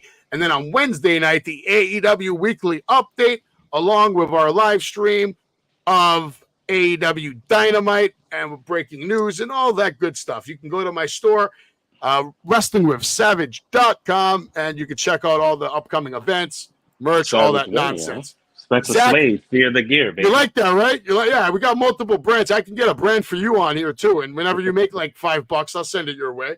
But Savage Mania, Savage Mania is real. That shit is happening next year. I'm going to WrestleMania in Las Vegas. Nice. Matter of fact, I'll say it again. I've said it before. I'll as long as I have a bloodline in my body that's breathing and making me go, I'm going to Mania every fucking year for the rest of my life. And eventually, I plan on working at one of them. I don't know when, I don't know where, but it's going to happen because I'm too good. And I have a lot of fucking, what's that word?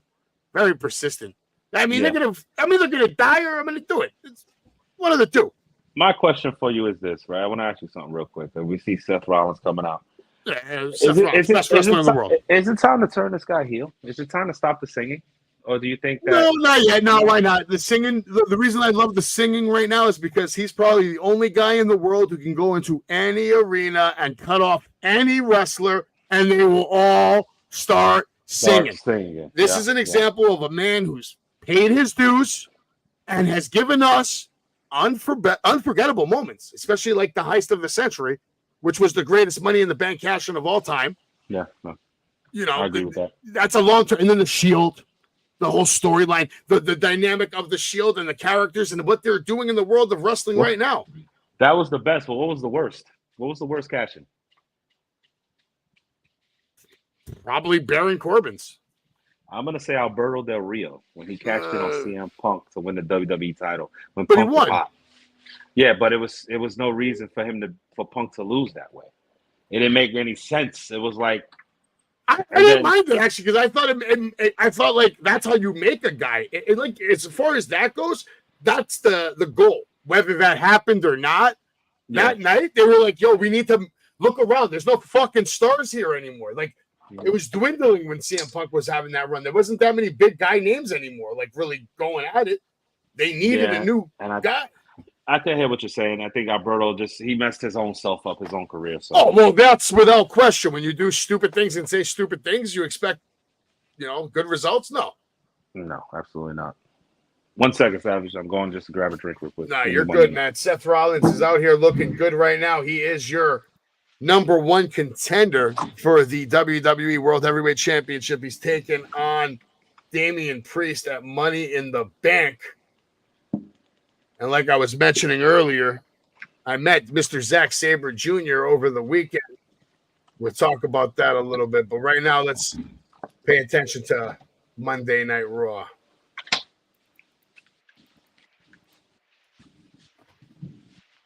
There he is. I wonder what he's going to say right now. I don't know if you saw over the weekend. I got to meet this guy. Zack Sabre.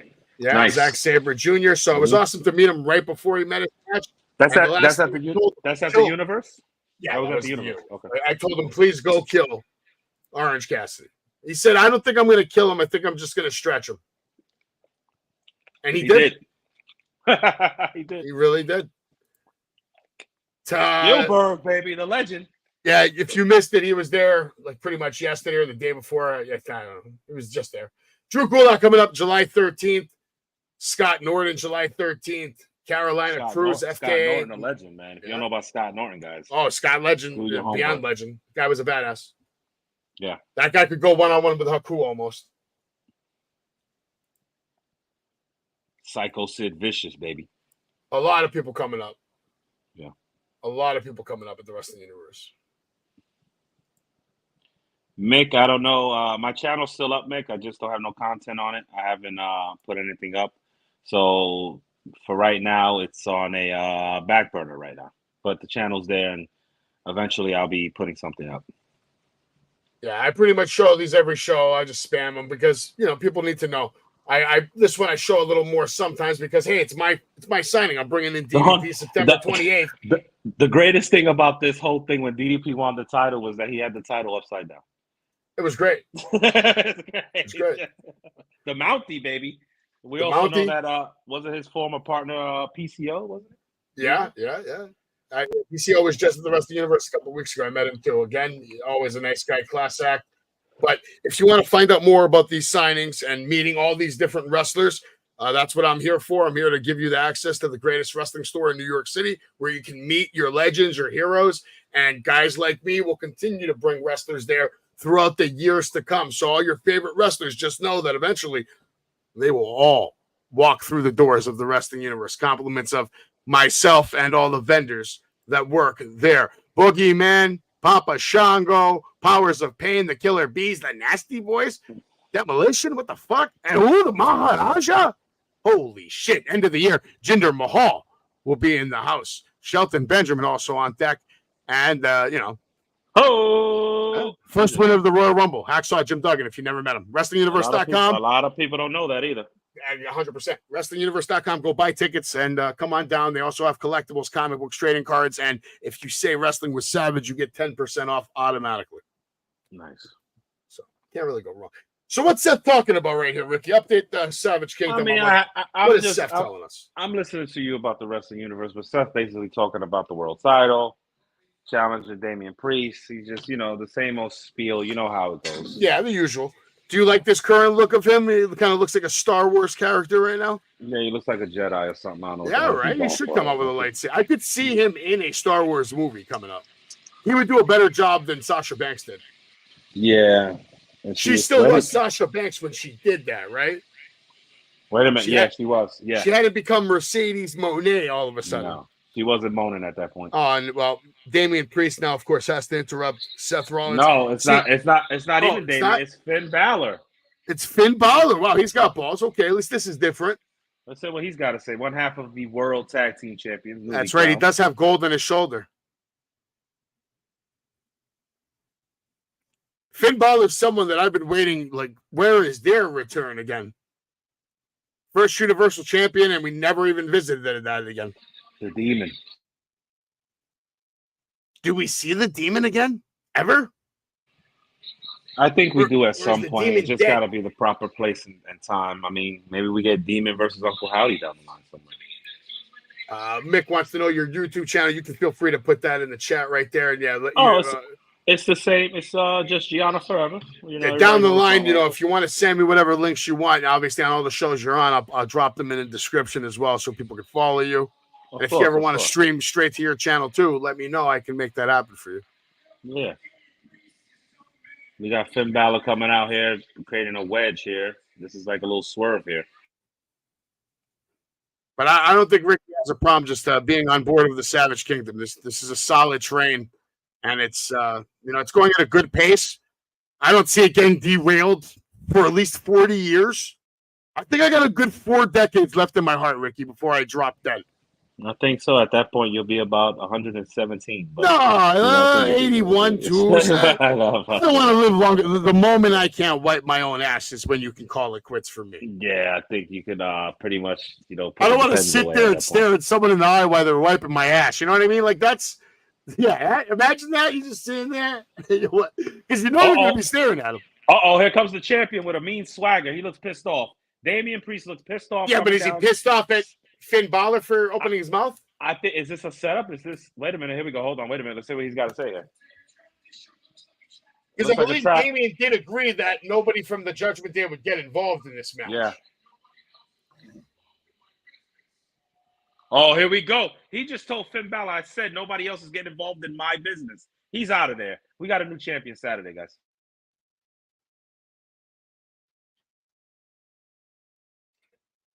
Look at Seth is selling this good. It's a trap. It's a trap. He's running around like it's a fucking mouse trap.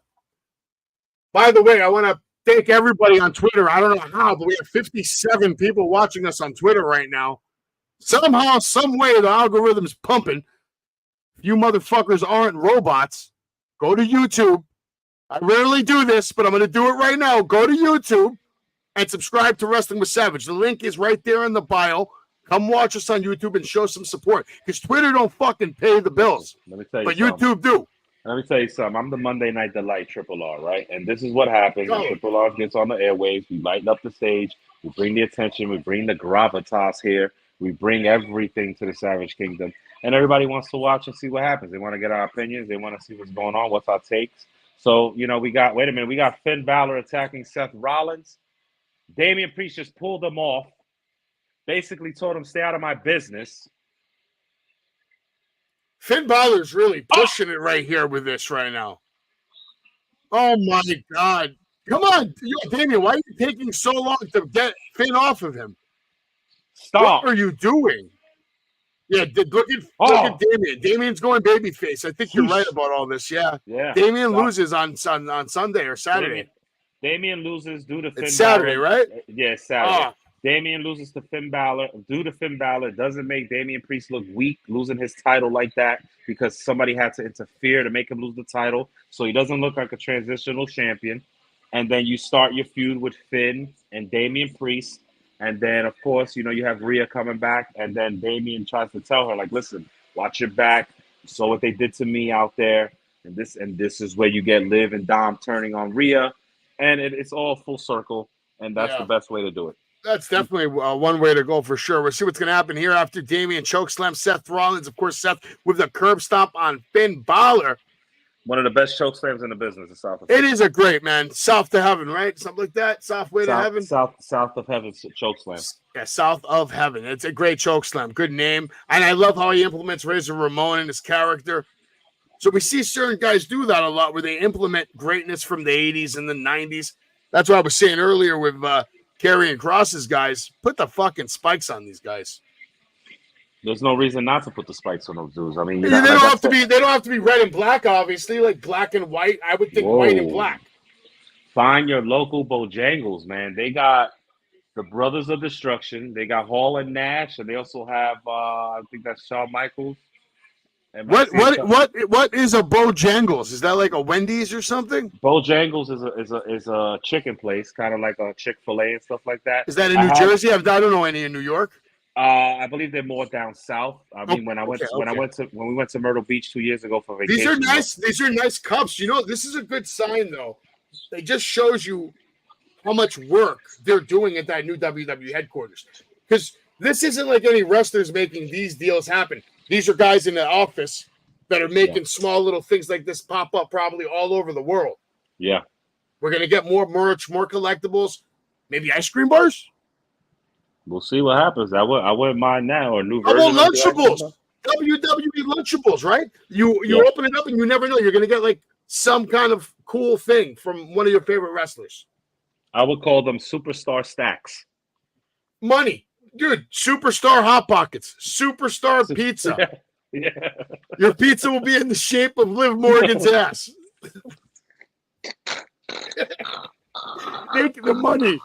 The money they're sleeping on right now. They got one just Dom's mustache just sitting there. Listen, after this Netflix and they start going XXX, I wouldn't be surprised if they start selling panties. They're gonna go crazy, bro. Used panties from each Monday Night Raw. Triple H already said like that. They're gonna sell for $15,000 a pair. They're sweaty, stinky panties. Sweaty used drawers for the women. Drew McIntyre's socks are going to sell for $36,000. Here we go. We got our triple threat.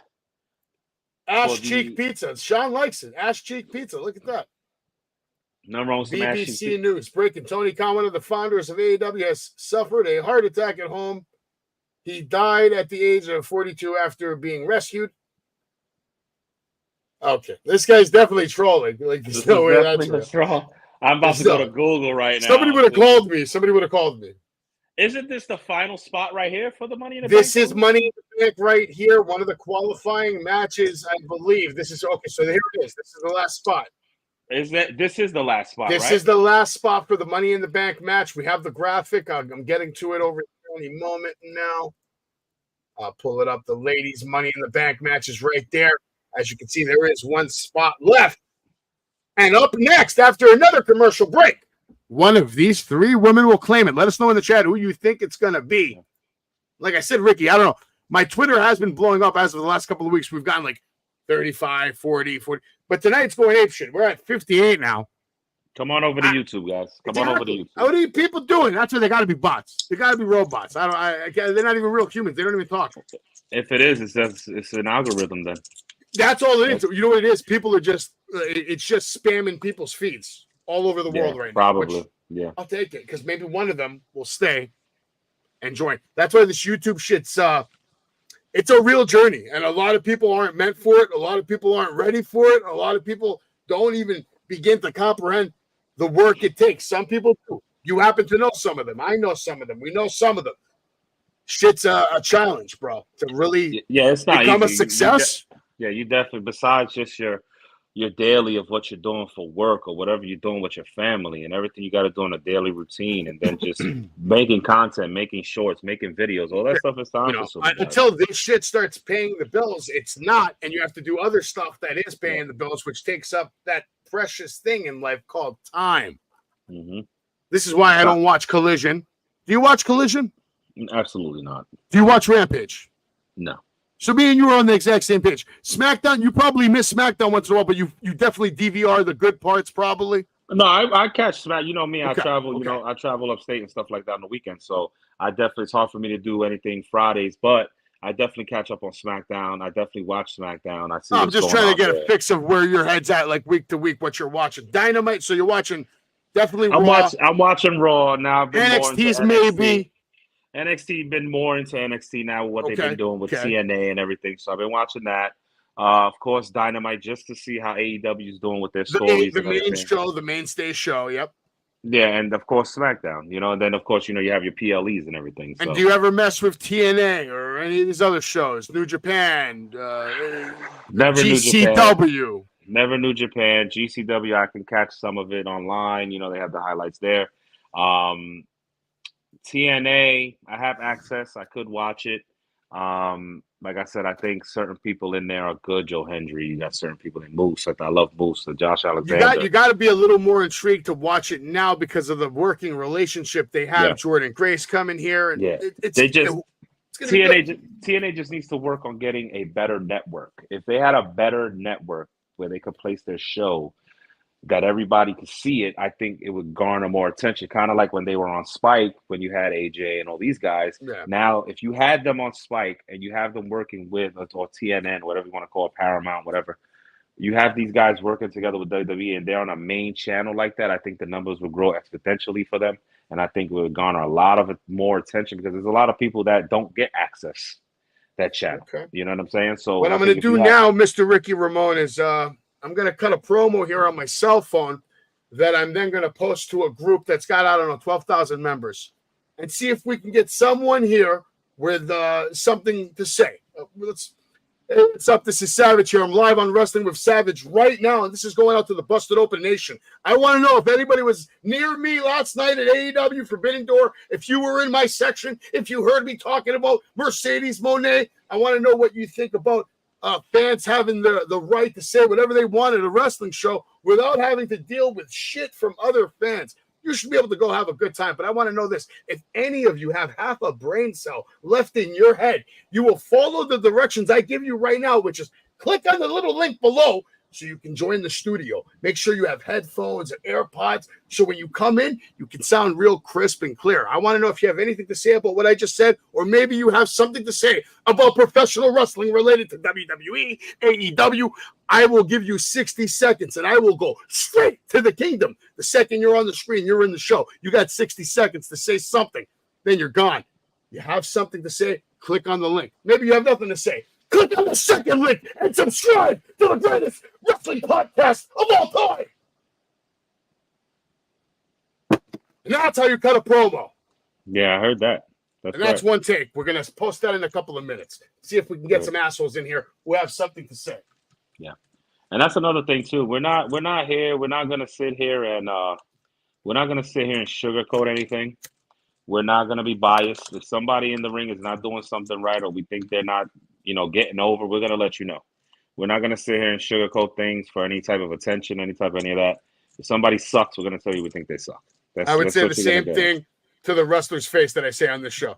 Yeah, we're not here, and I think it's a form of criticism, critique as a fan for years, growing up as a little guy, for both of us, and I don't think there's anything wrong with that. And if something, like I said, something we don't like, something we don't agree with, we're gonna let you know. And we're not here to pander or kiss ass to any of the superstars here for any reason. So if we don't think they're doing good, no matter the color, race, creed, whatever you want to call it, it doesn't matter. We're gonna let you know. If you want, you can definitely let us know what's going on right now with this triple threat match that I think is on while I make this little post over here. Yeah, my pick. We're watching the triple. Yeah, we got the triple threat: Dakota Kai versus Ivy Nile versus Zoe Stark. I'm gonna say Toni Storm. She's great as well. Coming out like Statue of Liberty last night. She looked awesome. But yeah, my pick's coming out now last, and that's Ivy Nile. I believe she's gonna get the rub here. I think she's gonna win. She has a great look, man. She's had a great look for a long time. I mean, she's not like perfect yet. She still needs a little work. But my God, her physique, her presentation, and just absolute presence. Like, she looks and feels like a superstar. If she gets enough reps, she might be unstoppable. Bro, you got to have the Crees destroy Otis and Tozawa, and you have to have this girl just destroy Maxine Dupree. You have to have her, like, destroy this woman and just show, like, I'm a badass. I'm not one to be messed with. I'm Ivy Nile. You know what I'm saying? And then just keep it simple like that. And you know, because she has all the tools, all the makeup for a future WWE Women's Champion, WWE Women's World Champion. She has the tools, and I think we will see her um, becoming popular with the fans and stuff like that, whether she's a heel or a face. And I could see her definitely in a women's title picture at some point down the line in her career. We got Zoe Stark now taking control of the match. Ivy now with a nice drop kick to Zoe Stark's on the apron. Dakota Kai now with a right hand slowing down Ivy Nile. Ivy Nile coming back with some sort of like a push. Wow, nice kick, nice punch and kick at the same time. Combination to both women. That was pretty good there. Ivy Nile on fire here. Nice little kick, karate kick there in the corner. Dakota Kai following her around. My God, that was a sloppy spot. She kneed her right in the side of the chest. Geez, Zoe Stark. These women are going at it. There's action all over the ring. Zoe Stark with the cover 1, 2. Kick out by Dakota Kai. These women have started this match off on fire.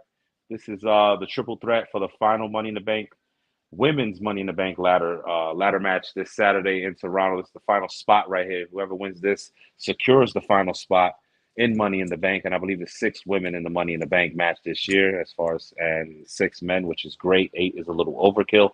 I think 6 is a perfect number for both. And now we're going to commercial break with Zoe Starks on top. And yeah, I think it's a great start to this matchup. And look at Zoe Starks just flying right there.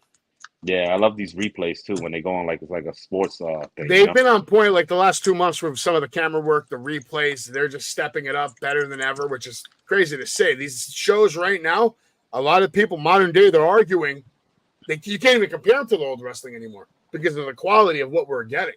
Yeah, but again, it's a more sports-like atmosphere, sports-like feel.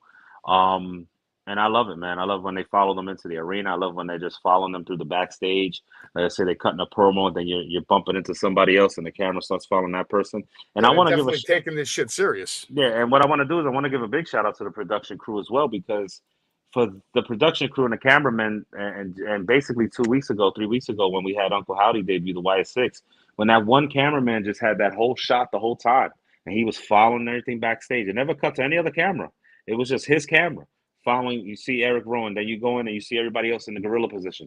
Then you run into Joe Gacy. That's where you saw Jag Gable, who got killed that night. And then you see Uncle Howdy floating about in the back, and he's walking out. And that was all that one camera angle that whole time for like the last 5-6 minutes of Raw. And that was impeccable, great work. And I don't think they get enough credit. So I want to tell those guys, you're doing a hell of a job out there. I don't know if anybody will ever hear this, but I want to let those guys know that they're doing a hell of a job, because without guys like that doing the production, doing the camera work, actually physically doing it, these shots couldn't be possible. So shout out to those guys behind the scenes doing that. Nah, they have a crazy crew at WWE. Some of those guys have been working with WWE for 20, 30 years. Obviously, they've picked up some new, probably employees, I think, over the last couple of years that have really just elevated their production to another level that other companies around the world are jealous of. Even movie studios are like, damn, look at the way the production these guys do, bro. Hollywood style shit, like on a dime too, like fast. Oh, yeah. When they film shit, it's like one take. These guys are running around filming shit sometimes in one take. And on Raw, there is no reset button. And that's the other thing about this. People forget 3 hours live TV, immensely difficult. And to give you a good show, 52 weeks a year, it's practically impossible. It's never going to happen. Yeah. Have you ever seen 52 banger Raws in a row? No. Even in this regime, we're not going to get 52 bangers. But we know we're going to get a majority of shows that make sense and we're following with the story. There's always going to be some type of hole in the story. There's always going to be some type of thing, like you said, back to Zelina Vega. What the hell did she do to get a title shot? There's always going to be little things. It's not always going to be a perfect show. But compared to what we had, this is great. This is great. What we're seeing, we're actually looking forward to. Wow, next week I gotta keep looking because I gotta see what's gonna happen. Dude, we're the both YS6. old as fuck, and we're still sitting here watching this shit. We haven't given up on it, so it shows you the passion that we have for it, how much the level of love that we give to this. Yeah. And you know what? Now I feel like we're kind of spoiled right now. Yeah, there's wrestling 24/7. If you're bored one day, you can find wrestling to watch. What the hell is this? The hell is she doing? Oh God! Ivy now, we come back from commercial, and of course, another great shot with the cameraman walking from the top of the ramp to the ring. And we got Ivy now on the top, and she just delivered a double bulldog from the top rope to Zoe Stark and Dakota Kai. They're both down. Now she's back up. She's going on a fury. You know, actually, she's going on a little roll here, a babyface roll. Beautiful double bulldog. And to mention that shot you mentioned, I call that like the big dick shot because they really want you to see the whole fucking arena. Hey, Tony Khan, look, there's no empty seats, bro. Like, that's what I thought. That's the big dick shot. Triple H told them, yo, you go right there, make sure you get the whole fucking, you see there's no empty seats. And you got to love the production of Raw, what they did too, and Triple H, you know, made the set smaller on the weekly shows. And then also, if you could tell with the lighting in the crowd, they dimmed the lights in certain sections in the arenas, like that lower bowl area. If you, yeah, you know I heard the talking bottom about. line for that was less shit, more people. Yeah. Make room for people. Yeah, you got people that don't mind sitting behind the arena, behind the stage and all that stuff. And then now, like I said, with the lighting, before you used to have all the lights on with the crowd. Now you have that darker feel where you have the lower bowl area lights are kind of like off. So it focuses more on the athletes in the ring. And there's no too much distractions, not too many distractions for the television audience to see like the crowd, like, you know, doing whatever. But, you know, I think it's great. It makes it feel more intimate the way the setting is now a WWE show. You know, like you feel like you're really a part of the show. They do as much as they can to get as many people close to the ring, close to the action. And right now, speaking of action, she just hit like a double German suplex. Ivy now wasn't able to capitalize and get the cover. Pretty good triple threat match. This is a decent match. These women are putting in the work. I can't complain for I what love it this is. camera angle right here. That steady ringside above That ringside angle, right above that rope. That's one big thing that's great too. Is not a lot of these cut scenes, these cut camera angles. That you're like, okay, what are we doing here? Then they show the crowd, then they show the ring, then they show the crowd again, then they show another angle. Like, let's keep a lot of that used to happen back in the day because of those stupid signs. Because everybody had a sign, so anytime it was anything themed, they would go back and forth. Yeah, and it was a mess. This is a decent match.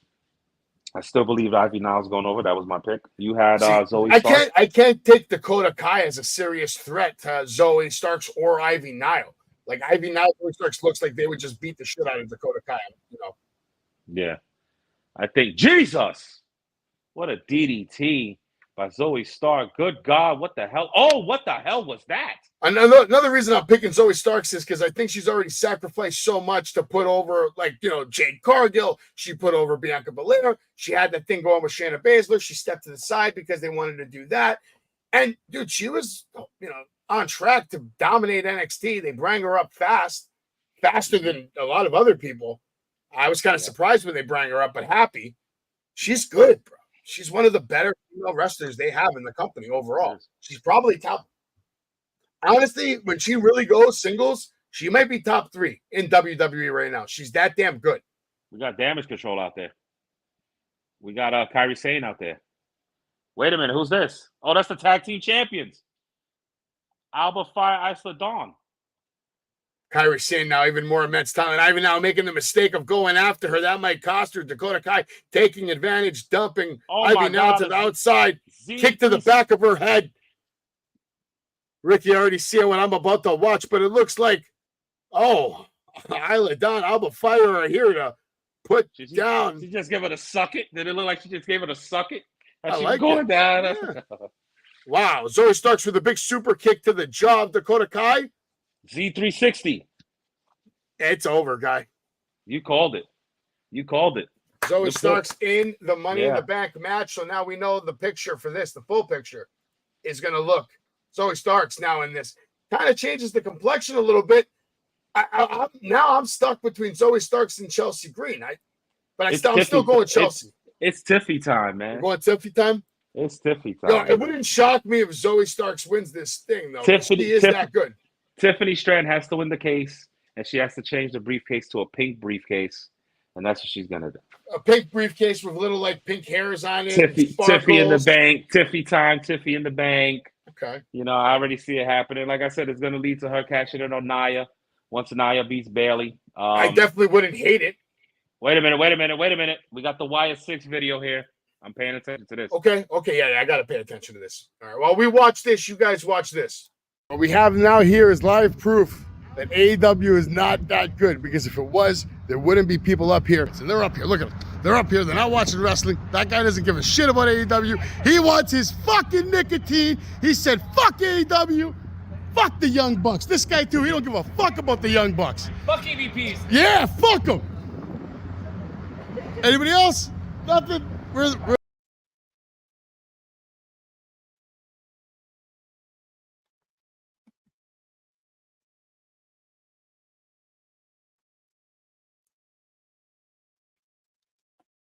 We got Bo again, which is great. that's the way it should be. The story deserves it.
Damn, bro, it's like Oscar shit.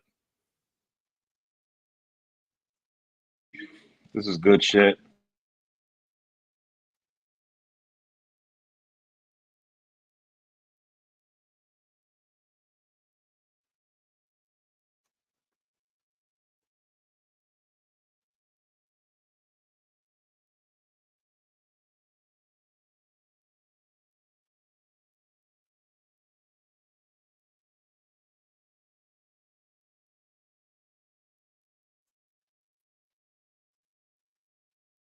Jesus Christ.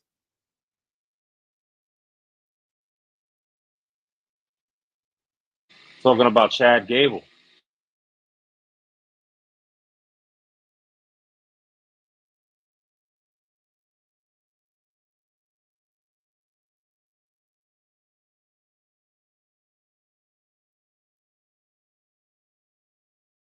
Cody Rhodes, maybe.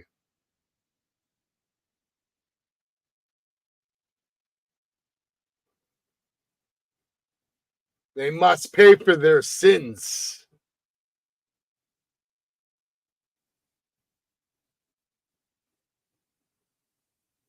Let's find out. Bo Dallas is the voice of the reckoning, and Uncle Howdy is the reckoning.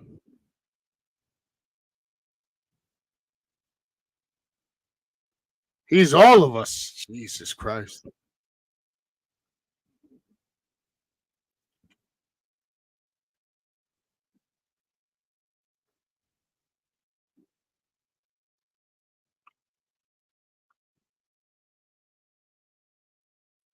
Fucking Jesus.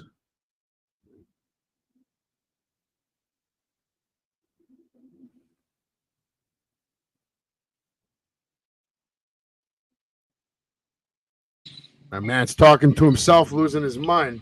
Yeah, he's talking to himself. He's hallucinating. He's going crazy. The Nightbird, is the Nightbird Alexa Bliss? Probably. They keep showing the Nightbird, but they don't. There's nothing behind the Nightbird logo. She could be the Nightbird. She could be the whole. I mean, he's like he said, it made it clear in that one. He's everything. He's Bo Dallas. He's Bray Wyatt. He's Uncle Howdy. He's everything. He's everything. Yeah. That was crazy. Yeah, how do you compete with that? How is any other company in the world right now, wrestling-wise, going to compete with that storyline we got right now?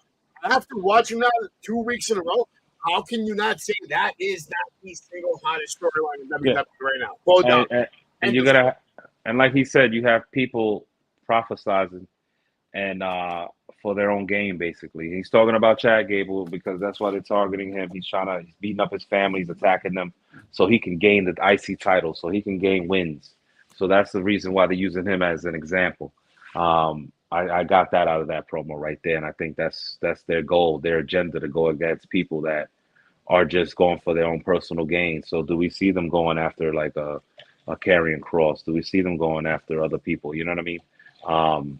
Other groups like that, or just people in general. I don't know. I got a hint of him talking about Cody a little bit there, about like champions parading around using their family's name. That's true too. Because Gable isn't a champion. Yeah. And you got Cody, who's a Rhodes, and then he was just, and you know, he's using his father's name. I gotta finish the story. Yeah. You know, if this is him secretly like plotting, he's obviously got long-term plans, and there might be a casual Easter egg there. Because if you're gonna make Bo Dallas a god kind of right now, right, with this whole gimmick, he's got to win matches, right? At the end of the day, this has to all equate to him winning matches, winning titles, kicking ass. So where do you place a guy like that? Who is his first opponent? Is, I guess, what I'm asking you. Yeah. Eventually, this has to lead to him fighting, correct? It can't just be 52 weeks of videos. Yeah, eventually all of them have to get in the ring. All of them have to wrestle. Who do you put him in the ring for first, man? That's a tough call. I mean, do you think they know where they're going with it? I would think so. No, you don't think I think they have multiple. I think they have multiple scenarios of where they want to go. They probably have a couple of ideas. I think they want to use Chad Gable as someone who's had like maybe the longest TV storyline right now out of everybody. This storyline's been going on for a year, so they probably figured since this storyline has so many like legs, let's attach ourselves to that. So then this would automatically just like transitions better. People will be more comfortable with it because they're so used and invested to this Chad Gable storyline. It makes them even more invested now because this flips the script.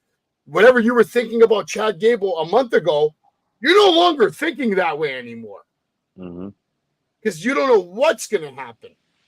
Yeah. I think his first opponent has to be Chad Gable. I agree with that. And he has to make him. He's going to change Chad Gable. That match has to change Chad Gable, like in a big way. Yeah, I mean, we could possibly see him cost Chad Gable Money in the Bank. You know, I think we help him see him win Money in the Bank, and I think he rewards him with what he wants. He wants a championship, and he's going to help him get it, and then he's going to take it from him. And it's crazy. It's crazy because speaking of Chad Gable, we're backstage with Chad Gable and Otis right now in catering. No bullshit. It's a great promo. Yeah, that's probably the first storyline for this. Somehow Gable will find a way to get them back on his side, and maybe that's how you get all those other wrestlers involved. Joe Gacy, they take on American Alpha. Yeah. Or eventually he probably goes along the route of completely not attempting to talk to them anymore, and he aligns with the Creed brothers. Yeah, I think the Creeds is I think that's the best suited for Chad Gable is the Creeds and Ivy Nile, and have Tozawa and everybody just go about their business. Can we talk about the amount of food on Otis's plate? Yeah, he's a big boy. He's not playing no games. Is that a deluxe Boston cream donut with extra cream on the top? Like, what is that? Looks like it. It's Where are they tonight? I don't even know. They didn't even say it at the beginning of the show. There's Maxine Dupree there in Tozawa. Maxine's got talent too. We'll see. She's been getting a lot of fans over the past couple of months. People are liking her. And she's got the good look. We got the deadbeat dad coming through. Rey Mysterio coming out, making his way to the ring. Oh, that match is coming up next? Yeah, Rey's out there next. I think after this match, I might cut out. Got to get ready, get up really early for work in the morning. So I think I might cut out after this one. Copy that. We're going to see what's going to happen right now with this match. Father versus son. Father comes first to the ring. But just to let everybody know, in the Savage Kingdom, of course, Monday nights you can expect to see Triple R here with Savage doing our Raw watch along. Some nights for myself will be longer than others depending on the schedule. But I'll definitely be here on Monday nights, and I'm ready to rock and roll, and let's do this damn thing. I appreciate that, man. If you're gonna watch NXT tomorrow, let me know. No, definitely. If I'm not on with you tomorrow, then I'll definitely be in the chat. Copy that. Dominic coming out with that wet mullet. I like the way he cut off his dad's entrance too. He didn't give his dad any He time. said, "I don't give a shit." I'm like, He said, "Turn on my music." Fuck that guy. Like while he's walking up the stairs. Dominic coming in. And then they showed it. They showed Ray looking back like, "You son of a bitch." This gotta feel great for both of them, though. You know what I mean? Like father and son. Bro. It's father and son, man. This is almost as what's more compelling right now? Rey Mysterio and Dom still wrestling each other, or LeBron and his son about to play a season together? Yeah, maybe that kid should go to the G League, though. I mean, he's not ready for the league. But imagine you have the same opportunity as LeBron. Yeah. You're right. getting your son on the team. You're getting your son there, yeah. It's a Disney movie, bro. Yeah, imagine it's real life Space Jam. Imagine they somehow miraculously fucking win. And it's because they're just playing so goddamn good together because they're father and son and like they're actually killing it. Could you imagine? Imagine they just are actually balling and he's just feeding his dad like the stupidest passes because he knows his dad. He's been playing with him his whole life. Yeah. And all of a sudden, all this shit that we're talking about him, and my man just averaging 14 assists all off LeBron. They're definitely having a lot of prime time games and shit this year. It's going to be a wild season in NBA as this coming. Klay Thompson to the Mavericks. Yeah, that's a big fucking move too, man. Paul George to the 76ers. Yeah, it's all right. I think the Klay Thompson move is more. The Knicks are probably going to the finals. It's going to be Knicks Celtics next year in the Eastern Conference Finals, without a doubt. I could go with that. And the Celtics are right now. If Porzingis stays healthy, they might have another ring or two before the Knicks start doing something about it. The Knicks are at the door, though, man. The Knicks. We're getting a championship in the next 7 years, 100%. I really hope so, man. You know, we are. You have to believe. I believe with all my heart. The city's we're going to lose her our whole lives, bro. 72, we weren't here. We didn't witness Walt Frazier doing his thing live. No. We were watching John Starks miss 20 shots in Game 7. That's what we were watching. We were watching Patrick Ewing with the finger roll of death. Why wouldn't he dunk that? Why didn't he dunk the ball? Just dunk it. What are you doing? I'm working on some crazy shit, actually, with a good friend of mine. Probably won't happen soon, but one day I'm working my ass off to bring the New York Knicks, the 94 New York Knicks, to the wrestling universe. Oh, that'd be awesome. Yeah. Like 5 of them. Like the squad. Yeah. That would be amazing. That would be I think a lot of people would show up for that. And if that one goes well, then I want to bring the 2000 Knicks. Yeah. Because that's like a lifelong dream of mine. Sprewell and everybody. Yeah. Through Allen Houston, Larry Johnson. Yeah, all those guys, yep. But you bring Patrick again, we'll call up Charlie Ward, Chris Childs, Marcus Camby. You got to get Charles Oakley. I'll call Chris Dudley, too. Fuck it. Right? Why not, man? But yeah, I think that would be awesome if you got that to happen. Well, slowly but surely, I'm trying to eventually transfer into other areas for signings, not just wrestlers, celebrities, athletes. We're working on hopefully one day securing Shaquille O'Neal, which is a big one in itself. That's huge.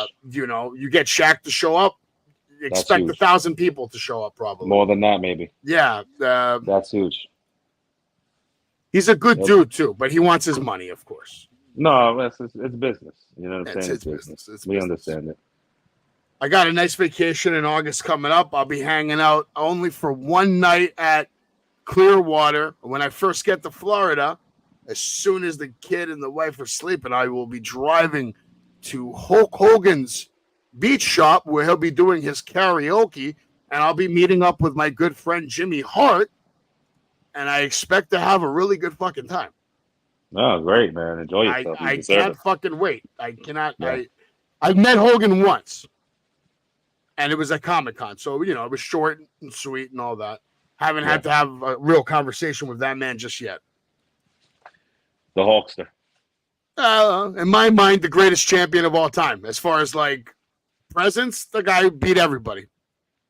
for Well, years. he changed the game, man. He was part of changing the game and bringing wrestling into that sports entertainment aspect. It was Hogan and it was Vince, and that's something you can never take away from them because that was the origins of it when Vince turned wrestling into that global phenomenon with WrestleMania 1 in Madison Square Garden with that big tag team match in the Garden, bringing in people like Mr. T, bringing in people like Ali, bringing in Cyndi Lauper and all these people, Wendy Richter and everybody in there. It was a big deal. You know what I'm saying? Liberace. You know what I'm saying? It was a big he deal. changed the fucking game. Yeah, you never seen nothing like that before. Now it's nice to see, now in 2024, Triple H, Paul Levesque, and these guys still doing the same thing. Doing the same thing, but in a whole up-to-date version, and it just makes sense, and it's good. Good shit. Yeah, no, Triple H, honestly, one of those guys that knows how to adapt with his environment, understanding modern technology, social media. That's why you see Logan Paul in the position he's in right now. Why wouldn't you want to tap into that side of society that probably has no idea about WWE? So you had to see. My thing is this too. Speaking of Logan Paul, we got Dominic dominating Ray right now. You got Drew McIntyre, right, in the Money in the Bank match. So you possibly have CM Punk costing Drew. You have LA Knight in the match. You're gonna see Logan Paul in some way cost LA Knight to lead to their match at SummerSlam. So those two scenarios is what takes those two guys out for me. LA Knight's not winning it.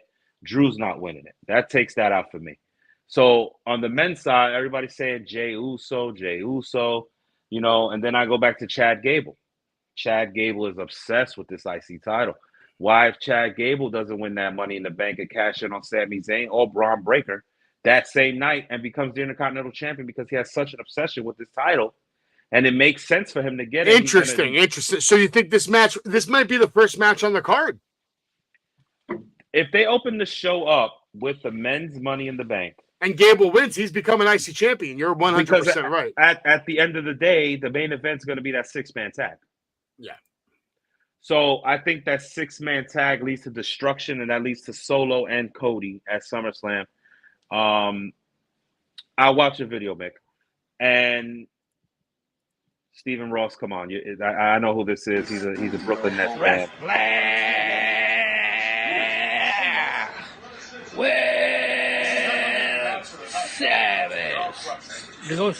Wrestling with Savage. There you go, Mick. You happy? You made it on the show yet again. Mick Thomason. Now, Mick is a superstar. Me and Ricky, we're not stars, but Mick Thomason, he's a superstar. Mick's the man. You're the man. He's going places, bro. Go subscribe to Mick Thomason on YouTube today. But so I'm thinking if that men's Money in the Bank match opens the show, Good. It could be Chad Gable, man, winning that thing and getting that IC title. I could 100% see that, especially the way they're booking him lately, his involvement in so many, not only matches, but storylines. He's in like 2 different storyline arcs. He's on a chunk of TV time during every match, every week. I just don't see how you don't let him have a glorious night at Money in the Bank somehow. Yeah. Not just glorious, but creepy. What did I say? Here's Liv Morgan. Of course, Liv Morgan's going to come get involved because there's a bunch of daddies out here. Her daddy and Dom's daddy. Daddy, yeah. She loves daddies. She's a daddy. She loves daddies. What we could see is Logan Paul costs LA Knight the match early, right? And then they leave the arena fighting. Then the lights go out. And then we just come back and everybody is like murdered except Gable. Gable's the only one.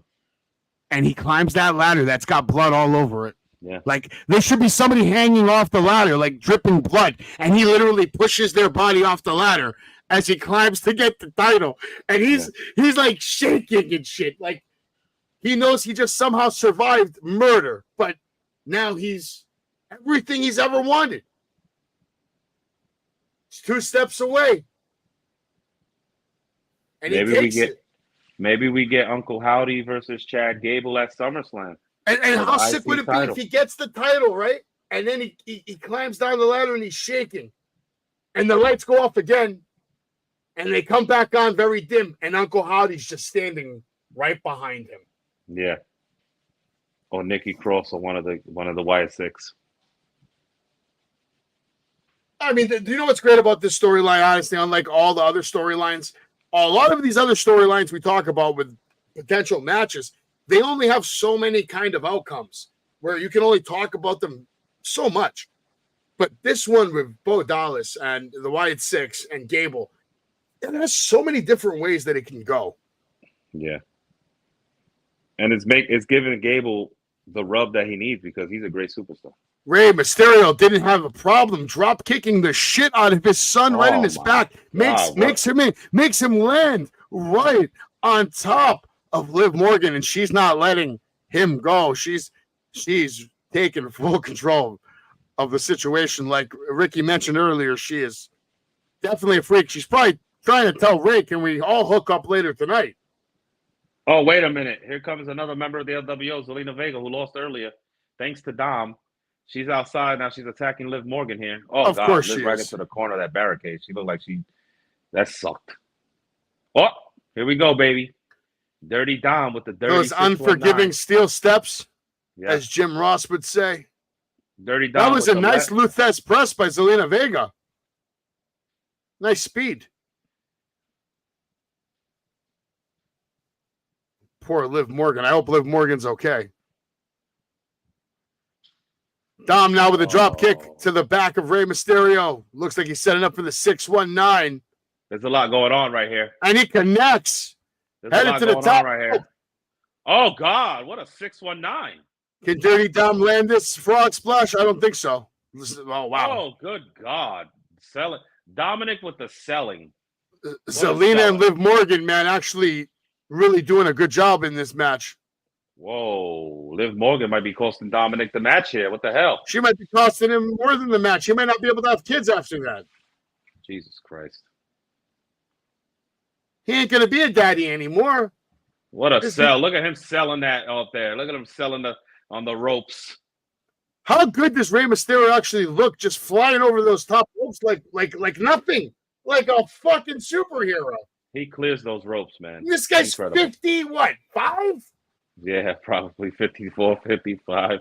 Yo, him and RVD need to have one more match. They should retire together.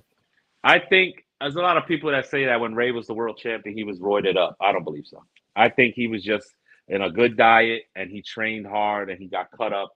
He was bulky. He was eating good. I don't think he was like on roids. I think he just gained more muscle with eating and stuff like that. People don't realize you could, gain muscle by eating right and working out and, uptaking your carbs and stuff like that. So yeah. I don't think Ray was ever on any roids or anything like that. So nah, I don't think so. Hopefully you like what they're doing with Sheamus, even though I think he's filler content right now at this point. But hey, he's good filler content, and he's still competing at a high level. That's Triple H's boy, man. Burger after burger after burger. And sometimes bangers. A couple of bangers. But you got Drew in this match. I think I have Drew in this match, too. Makes more sense for CM Punk to screw him and Money in the Bank. So this Money in the Bank men's match, it's honestly going to be a bunch of shenanigans because you have Punk going to be messing up Drew's run. You have Logan Paul going to be fucking LA Knight. But think about it. And what if Trick Williams shows up and fucks Carmelo Hayes? No. What if you get Bloodline costing Jey Uso too? Bro, what if everybody in the match except for Chad Gable, somebody comes out and just fucking? That could happen. What if Andrade wins Money in the Bank? Could happen. I mean, he is dating Charlotte Flair. He cashes in on the World Heavyweight Champion. Comes to Raw. Okay, we could see that because there was a lot of heat there. They were trying to get him to join, and he wanted nothing to do with LWO. He wanted nothing to do with Judgment Day. Yeah. Even though I think at one point he kind of wanted to be with Judgment Day, but they heard them. So then he just kind of changed his attitude. Yeah, he said, "I'm out of here." Yeah, but I think it's either going to be Chad Gable or Jey Uso. I wouldn't give it to Jey Uso. I mean, it makes sense if you do give it to Jey Uso and he's going to be involved in the bloodline again.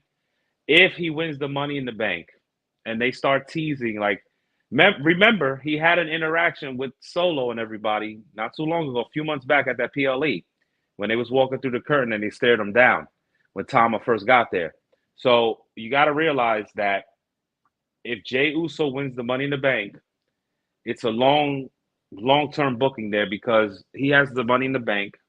Let's say he goes to cash it in, and then all of a sudden the bell rings, he's cashing it in, and the bloodline costs him the match. And this is what gets him to go back with Roman and Jimmy. You know what I'm saying? Wouldn't surprise me. I love wrestling right now because, you know, WWE is unpredictable. It's not like it's so we know, okay, this is set in stone. This has to happen. Oh, look, it happened. It's so boring. We knew this was going to happen. We have no idea who they're going to put. Yeah, but you know what, though? We did have a clue that it was going to get to this point. We just knew it was going to take a little time. You know, we needed, obviously, Vince to go, Triple H to have full control. No more of this coming in, changing scripts. You're going over tonight. Bullshit interference by anybody. Triple H, full vision. You know, that 6 months went by, and then you just saw, like, the rise. Like he says in the commercials. They're on fucking fire right now, man. The thing is, too, like, there's a lot of people complaining about certain NXT guys before I get out of here. There's people complaining about certain NXT originals that Triple H had, and look at Karrion Kross, and look at Pete Dunne and Tyler Bate, and look at these guys. Because Triple H is a smart businessman. If he knows you're not getting over right now, listen, we're going to take you off for a little bit. Let me focus on these guys. Let me focus on these ladies. Let me focus on these stories. That's huge right now. And then at the right time, I'm going to slide you into something. Trust me, I got you. I'm still going to keep your name out there. I'm still going to keep giving you matches. But, you know, the story might not be great right now, but just work with me. And people don't realize that every single person on the roster can't have a major storyline. You have to have your undercard. You have to have your mid-card. You have to have your main eventers. And it's all about getting people put in the right places at the right time and in the right direction. I think NXT is not, of course, it's not black and gold anymore. But I think this is the closest we've had to that black and gold. With the recent additions, it's starting to feel that way. Like Ethan Page, Sean Spears. And then now you got that door open with TNA. I mean, who would have thought we'd have this kind of matchup right here? One kid was just wrestling straight off the independent scene in Javon Evans, right? I mean, this kid straight from the independents. He's a good friend of mine. The guy that runs. Let me actually do him a favor right now. I'll put his shit over to right now. Coming up at August 23rd, Arrival number 2, and Kenta will be arriving at the Mecca, Richfield Park, New Jersey. Santana, what is this guy's name? Jackson will arrive. Yeah. Yep. Oliver Jordan will be there. Slamovich will be there. It's going to be a crazy fucking show. Nice. Arrival 2. Buy tickets now, and you might actually see a Savage there too. My client Spencer Slade is currently contractually obligated that night, so we're working on a replacement for Savage that night. We'll see what's going to happen. Stay tuned. Yeah, I want to give a shout out to my brother-in-law, by the way. You never met him. That's my brother-in-law. He's a personal trainer, and he trains one of the wrestlers that work at House of Glory. So he asked me to come down and see if I wanted to go to a show. So I said, why not? Hanging out with my brother-in-law. We got some Greek food after. Right? Look at that gyro. Look at those lemon fucking potatoes, Ricky. We got to get you some lemon potatoes and gyro. All right? Oh, my God. So look at that gyro sandwich. And this is what French fries are supposed to look like. You have the tahini sauce in there, too? That's the tzatziki sauce right there. You're looking at it. Look at that white cream. Oh, my God. You love the white sauce. You know you fucking do. I do. I love it. No Diddy. No Diddy. No Diddy. It's okay. A lot coming up with NXT. All right, Ricky, I know you got to get out of here because you got a big day tomorrow. So I want to say that I appreciate you, man. Put yourself over. Listen, man, you guys can follow me on Facebook, Ravager Ricky Ramon. Everybody knows that. If you're not following me on Facebook, you can follow me there. Gianna Forever is the YouTube. I don't think I have anything up there right now. Like I said, when content is up there, I'll let you know. But if you need to find me, you can find me on Facebook. And also you can find me here on Wrestling with Savage. So, you know, like I said, I am the Monday Night Delight. I will be here with Savage on Monday nights. Some nights will be longer than others, but I can guarantee you that I will be here. You will see my face. So if you have any questions for me, any questions for us or anything going on. 77 people looking at your face right now. Listen, guys, I appreciate everybody on X, Twitter, whatever that is. Come on over to YouTube. Stop, you know, we're grateful for it. But if you're over there, come on over. You know, share your experience with us. Let everybody know what we do over here. And just honest, hot takes here. We're not here to bullshit or sugarcoat anything. So, Savage, once again, thank you, my brother. Much love to you as well. Appreciate you, man. Thank you for coming through. I'll let you ride off this night in the sunset. And, you know, we'll keep in touch, of course, and until next Monday, or maybe tomorrow night. You'll see me in the chat, Listen, guys. I'll be sending you the links on my regular shows. You want to come through, you're more than welcome to. Hopefully, we can make this Monday night thing a staple because you definitely make watching 3 hours a lot easier. Let me tell you something. something. Show sometimes. Yeah, it is. But they've been easier to watch. They've been flowing better lately, so that 3 hours hasn't been too bad. Tonight went by kind of quick. These 2 hours. Yeah. Great conversation as well with you as always. But like I said, guys in the chat, I'm gonna just ask you this for your opinion. What do you think about the Monday nights with Savage and Ravishing Ricky Ramon? Give us your opinions in the comments here. I'm gonna get out of here, but you can leave your comments for Savage if you think this is something you guys like, you're interested in, you're entertained. Let us know. And this is gonna keep going. This is, what you guys want. We're in the Savage Kingdom, so let's do it, baby. Appreciate you, brother. This guy just subscribed. Appreciate you, Terrence. Appreciate you, Ravishing Ricky Ramon. Everybody go give him a follow. And Savage here. We'll keep talking about Monday Night Raw. And I'm going to also get into that event that I went to with my brother-in-law where you see all this gyro and stuff. I got a lot of interviews from there. And I'll kick off with one right now. I don't know what it is. I'm just going to click it and you're going to fucking watch it. Savage here outside of House of Glory with Darren Richardson. You've been wrestling here 2 years, House of Glory. What do we have to look forward to tonight? What are we going to see? Besides the best looking man in the building, the best wrestler in the building. All I do is win, win, win. And tonight's going to be no different. And why is that? Who are you taking on? You seem very confident tonight. What have you learned here at House of Glory that has you prepared for tonight? I learned to be the best. You just got to be the best. And so my opponents tonight, I don't care. I don't care who you put against the ring for me, who's standing across from me. I'm better than them. It's going to end in one way, and that's with my hand raised. Incredible confidence here. You can see the students at House of Glory are not playing around. Rising superstars right in front of your eyes. Throughout the rest of the night, we'll play a couple of more interviews from Legacy Pro Wrestling. We appreciate the feedback. Right now, Sami Zayn's out there. He's cutting a promo of Braun Breaker. He's trying to put Braun Breaker over, talking about how fast he is, how strong he is, how he's breaking guys in half every week. Sami, you're not saying anything that I don't already know. Braun Breaker is a legitimate beast. The only way he loses this match is if Ricochet gets involved. Sami Zayn will never, let me say this again. Sami Zayn will never beat Braun Breaker clean. Not happening. Braun Breaker will probably lose. And by the way, here he comes right now. And Peter, how you doing? We welcome you to the show. I have no idea where Chris Benoit is buried at, but I bet you Google does. And did Bray Wyatt die from a heart attack? I'm not 100% sure exactly how he died. I just know he had some medical complications towards the end of his life. Again, Google might have a better description of that, but don't hold me or Google because you don't ever know what you're going to find on Google sometimes. Ross, I'm glad that it's been great. I'm glad that you've been great. Shout out to Mick Thomason, man. We already played your video. Shout out to everybody in the chat, man. We appreciate all of you. Yeah, I don't know what's wrong with this guy. It's okay. Sean, if you're still here, we appreciate you and we would love you. Welcome to the Savage Kingdom. Braun Breaker, Sami Zayn on Monday Night Raw. We still have this main event coming up, qualifying match. Drew McIntyre, Dragunov, Sheamus.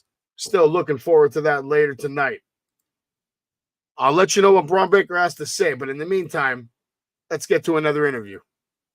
Savage here, House of Glory. I don't even know if I should attempt this, but I'm going to try to get a word with who they say is named. Whoa. That guy's video is scary. I'm trying to, should I, you know what? I'll let you watch it. I warn you, it's graphic. Savage here, House of Glory. I don't even know if I should attempt this, but I'm going to try to get a word with who they say is named Moon Spider. Moon Spider, what are we going to see here tonight at House of Glory? We're going to witness a massacre.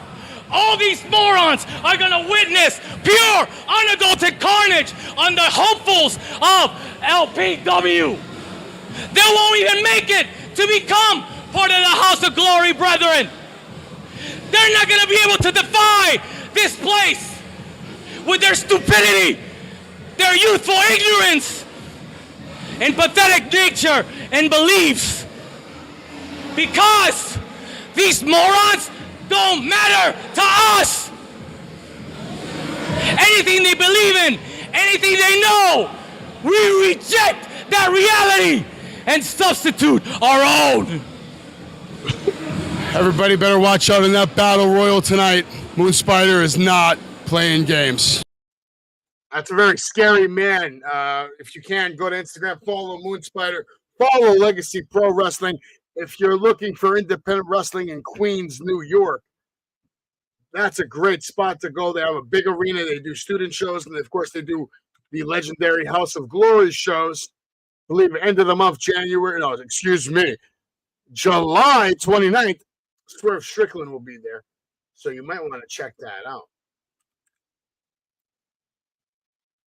Sami Zayn basically telling Braun Breaker, if I have to stand in this ring and tell you who I am, it tells me that maybe you haven't done your homework. Braun Breaker shouldn't have to do his homework. Braun Breaker shouldn't have to care about any of this nonsense, to be honest. Because Braun Breaker is a badass. He's coming on Raw. He's kicking ass. He's not having any issues. Braun Breaker is a beast. Sami Zayn trying to tell Braun Breaker that maybe you're not as good as you think you are. And you know what? I actually think he's better. But let me know what you guys think. We have a big match coming up at Money in the Bank. Sami Zayn is taking on Braun Breaker for the Intercontinental Championship. The mics have been dropped. The words are over.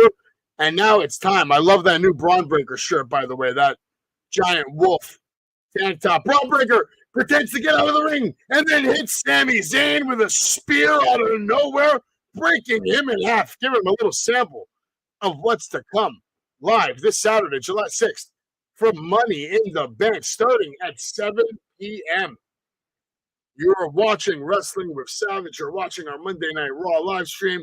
Ravishing Ricky Ramon was just here. We appreciate him coming through. A lot to look forward to on this channel. We are obviously going to continue our weekly traditions of the WWE Weekly Update, the AEW Weekly Update, the Savage Storm Super Wrestling Show on Thursday nights. But I got to tell you guys something. In August, I'm going to take a vacation. Oh, by the way, Braun Breaker full speed and another spear dodged by Sami Zayn, sending Braun Breaker into the steel steps. Sami Zayn looks like he just dodged a bullet. And it looks like he's going to try to take advantage of the situation because Braun is beside himself right now. It looks like he might have hurt his shoulder. Comes in for an attack. Sami Zayn able to block him. And now getting some clean shots right on the top of that head above the announce table. Braun Breaker trying to make a run for it. Rolls into the ring. Sami Zayn chases. Braun goes for a clothesline. Sami Zayn with the exploder suplex, sending Braun Breaker into the corner, and it looks like Sami Zayn setting up for that haluva kick. Will he land it? And no, instead, we see another spear, another vicious spear from Braun Breaker, absolutely obliterating Sami Zayn and letting him know that I have done my homework, and that shit right there ain't gonna work on me, brother.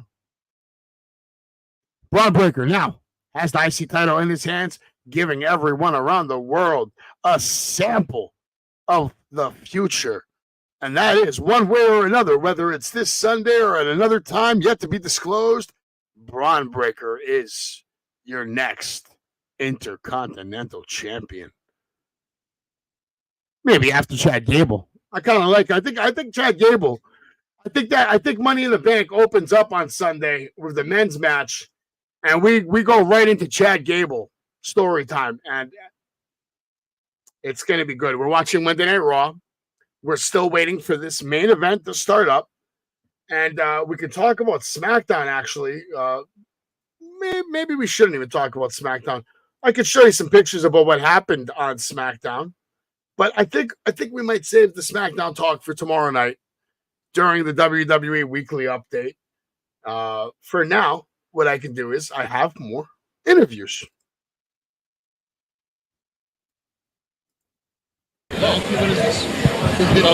Okay. Savage here, House of Glory. I'm here with the last Bronx Italian. And why don't you introduce yourself here, everybody, tonight? House of Glory, you have a match. What's popping tonight? No, what you're looking at right here is the pinstriped hitman, the 6-train southpaw, the last Bronx Italian, Franco Costanzo. And here tonight at LPW Ascension, I got a little boy playing dressed up by the name of Badlands August. I'm going to embarrass him in front of his entire friggin' family. Capiche? Capiche, I'm not messing with you. Oh my God. That mustache is beautiful, by the way. Make sure you're watching House of Glory. All right. My man Costanzo over there. Let's see who else we got on deck. Closer too, so you get good light. Come closer, come closer. Okay. Let me know when you're ready. Savage here, House of Glory. I'm with the Miss New York. Miss New York, you look fantastic. What are we going to see tonight? I heard you're competing in the Battle Royal. I just think it's important to put the glamour back into wrestling. I feel like this male-dominated environment, and we have so few female competitors, especially at LPW, and I think it's important to represent in the Battle Royal, which is where so many wrestlers get their start. And I feel bad that I'm lowering myself to this level. I mean, fighting all these burly men, but I'm sure that I'll make it out alive and on top. Wow, Miss New York, not only brave, but very, very determined to get the win here tonight in the Battle Royal. Miss New York has a bright future. You're going to want to check her out at House of Glory.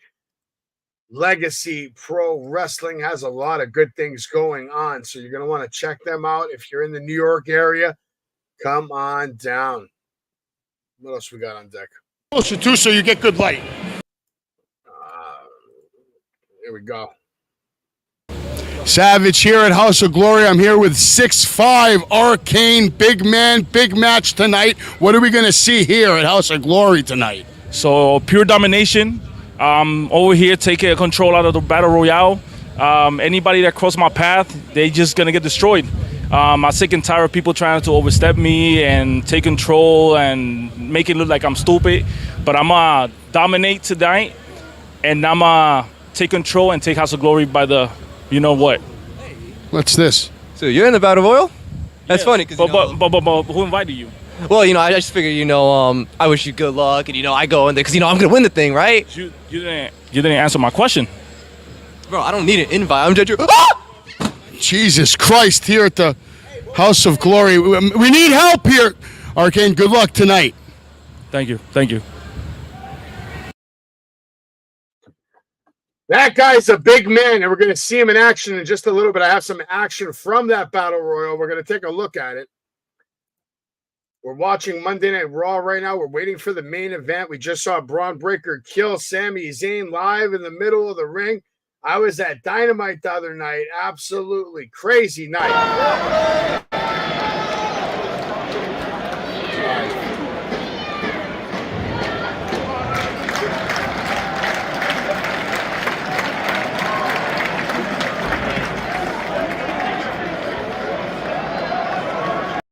Savage here, House of Glory. I'm here with Jody Ora. You got a big match tonight. You've been coming to the House of Glory for how long now? I've been at House of Glory for about 4 years now. It's a long journey, but we're making it happen. So obviously you have a lot to prove. All right. We'll get back to that one later. Dakota Kai and Damage Control are on here. They're talking about their plans coming up for Money in the Bank. They actually think they have a shot of getting some Money in the Bank glory. And it's not going to happen. Come on. This has to be, by the way, Zoe Stark qualified tonight for this match. And Lyra Valkyria is in the Money in the Bank match. She's a heavy favorite as well. But my money is on Chelsea Green, Tiffany Stratton, or Zoe Stark. One of those three women should win. We'll see who does this Saturday live. Now, Damage Control getting attacked by Laura Valkyria. Who is that? Somebody else, too, is out here. I can't tell who it is yet. Officials trying to break up this brouhaha that has happened backstage. It doesn't look like Damage Control is in control of anything here on Monday Night Raw. Yeah, moments ago, they let us all know that the bloodline ceremony that took place on SmackDown had over 60 million views. And they're taking us back to SmackDown to show what happened to Paul Heyman at the end of the night. SmackDown had some okay matches. It's kind of silly to see three baby faces get arrested when the week before there was like murder happening in the backstage, I guess. I don't know. Craziness, though. Craziness at MSG, the world's most famous arena, Madison Square Garden. So, you know, the superstars, again, their spots. These three guys, these three hooligans, these three delinquents end up getting ejected from Madison Square Garden. Tiffany Stratton defeated Jade Cargill. That's how and Candice LeRae to qualify for Women's Money in the Bank. A little help from Nia Jax. Never hurt anybody. LA Knight defeated Logan Paul and Santos Escobar to qualify for his triple threat match. And then we had this showdown between Tyrese Halliburton and Jalen Brunson from the New York Knicks. Kind of a smart move from Logan Paul to bring in Tyrese Halliburton, who the New York fans absolutely do not like. And then Logan Paul still takes the loss. So you got to make LA Knight look good in the Garden and set up the long-term storytelling to set up their big-time match at SummerSlam. Naomi defeated Indy Hartwell and Blair Davenport to qualify for Money in the Bank. Good match. And then the Bloodline attacked Paul Heyman with the help of the enforcer Jacob Fatu. They sent Paul Heyman through the table, and they weren't done then. And not only that, Jacob Fatu acknowledged Solo Sikoa as the tribal chief. He said, I love you. You are my tribal chief. I love you. Solo Sikoa looking strong. Paul Heyman refusing to acknowledge Solo as his tribal chief. Refused. And because of this, they unleashed full power. And they took out Paul Heyman. We don't know how long Paul Heyman is going to be gone for. Paul Heyman could be dead, folks. Paul Heyman fucked up. He didn't acknowledge Solo Sikoa, and Solo Sikoa called out the dogs. Well, first he attacked him, Samoan Spike, to start things off. And then commanding his dogs to put him through the table. Putting up the ones. And let's get a flying headbutt off the top rope while we're at it. We're watching Monday Night Raw, but live this Saturday from Toronto, Canada. Money in the Bank. Zoe Stark's the last lady in this picture. We're still waiting to see who the last Money in the Bank person is. We have Sami Zayn, Braun Breaker. 6-man tag match. We're still waiting to see who the three are from the Bloodline. Seth Rollins has a chance to win back his World Heavyweight title. You are watching Monday Night Raw live here on Wrestling with Savage. Special thanks to Ravishing Ricky Ramone for joining us earlier tonight. Tomorrow night, we'll bring you the WWE Weekly Update. Wednesday night, we'll bring you the AEW Weekly Update. Go to wrestlingwithsavage.com. Check out my site. Check out my store. All right, it's simple. wrestlingwithsavage.com. Go to the site. You can see all the newest videos. You can get the link to the Party with Marty. Find out about all my upcoming events. All right, you can donate to the Savage Kingdom. You can see all my links for all my different social medias. Join the Discord, listen on Spotify, or go to the top and click on Shop. You go to the shop right here. Take you to my beautiful spread shop where you can see all the different brands we have. Savage Mania, Wrestling with Savage, SNS, Party with Marty. It's good shit. It's good shit. We're watching Monday Night Raw. We're waiting for the main event. Dragunov is kicking us off right now with a promo about why he is headed to the top of this business. Hard to argue with a man that many are claiming to be one of the best wrestlers in the world today, maybe a top 5, top 10 guy. Match after match, impressing the world. I love Dragunov. Let me know what you think about Dragunov in the chat.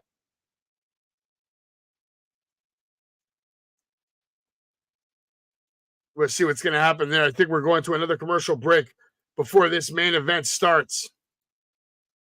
Savage here, House of Glory. I'm here with Jody Aura. You got a big match tonight.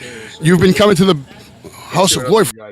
Savage here outside a House of Glory with none other than Robbie Rat King, and I see you showed up in style, sir. Is this an example of what we're going to see inside of that ring tonight? This machine here is a rusted mess. This machine here is not pretty, but this machine here can go just like Robbie Rat King. And in the Ascension Battle Royal, I'm going to show everyone that I am a tank just like my ride. Ride's got style here at House of Glory. We're going to see what the Rat King has in store for everyone live tonight.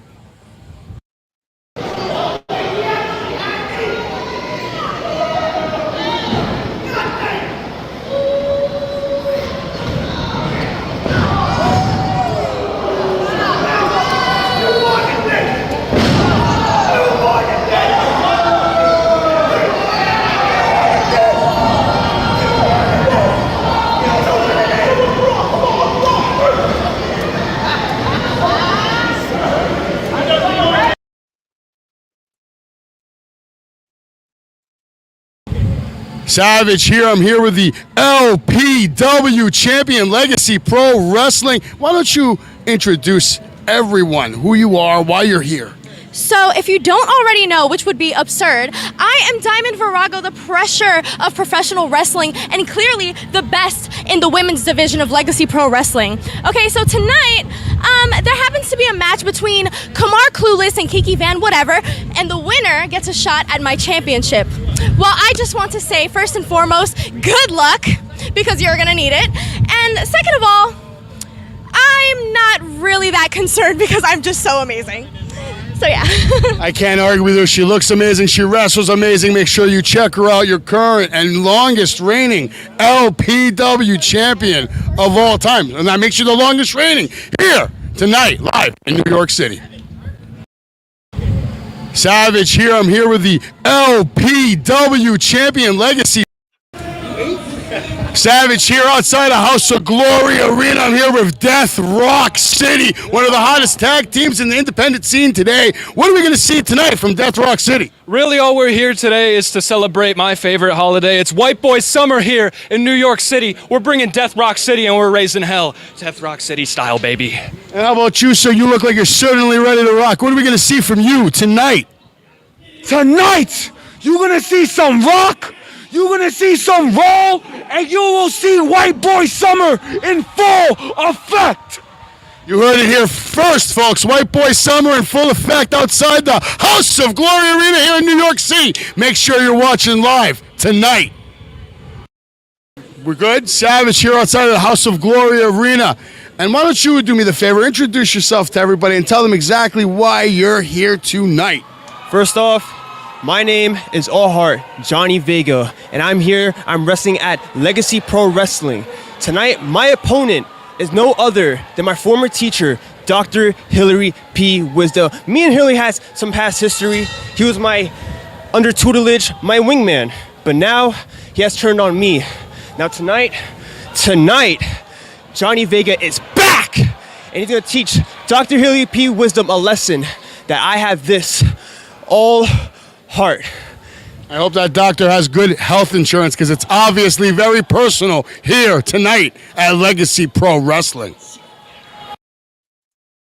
Savage here with Shamir De Niro outside of the House of Glory Arena. You're getting ready to wrestle for Legacy Pro Wrestling. Can you tell me a little bit about what it's like wrestling here? How long have you been wrestling here? Let me just cut you off right there. I'm not wrestling tonight. I'm in the ring showcasing my talents against a bunch of bums. I don't even know why I'm in this battle royal. I need to be in other things. Nonetheless, there's a lot of snakes out there, which is why I'm here for one reason only, to prove that there's three letters in this wrestling industry that matters. And it's not LPW, it's not HOG. It is DTS, because you should never trust a snake.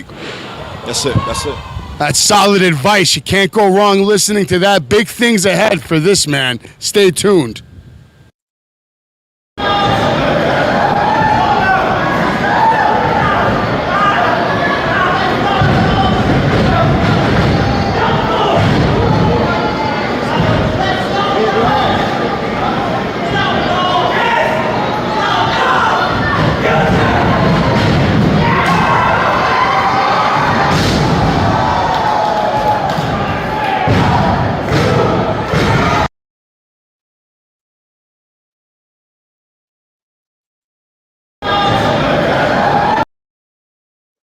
Monday Night Raw back. They just let us know that next week Jey Uso will be taking on Chad Gable. Will Chad Gable be Money in the Bank? Will Jey Uso be Mr. Money in the Bank? Also next week, a 6-woman tag match between Katana Chance, Kaden Carter, and Lyra Valkyria versus Damage Control. Again, Money in the Bank coming to you live this Saturday from Toronto, July 6th, 7 p.m. start time. Make sure you set your calendars. You're not going to want to miss this pay-per-view. A lot of good storytelling going on linked to this pay-per-view, including with this man right here, right now, Drew McIntyre. You can expect to see CM Punk this Saturday. And I expect CM Punk to cost Drew McIntyre that match. We might see CM Punk cost him this match. And Mick, you're right. You need to pick up the Wrestling with Savage merchandise. There's a lot of good merchandise on this store. And if you don't believe me, let me just show you. Here's the shop on Spread Shop. Let's make it full screen for you. You go ahead, you come here, you click on Wrestling with Savage, and you got your sweatshirts, your t-shirts, your baby shirts, your cooking aprons, baseball caps, wrestling mugs, thermoses, baby onesies, book bags, zip bags. We got teddy bears, we got monkeys, and we got rabbits, and even a panda. We got a panda. Wrestling with Savage, panda. Wrestling with Savage, duffel bag. Wrestling with Savage, tank top. All kinds of merchandise. Bags, pins for the ladies. Look at that. Look at that backpack. $21.49 for a duffel bag. Wrestling with Savage, duffel bag.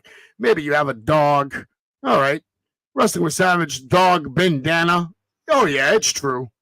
It's damn true. We got a lot of merch here at Wrestling with Savage. Stickers and hats and mugs and even a fanny pack. All right, we got a dog. It's fight night right now. Sheamus coming to the ring.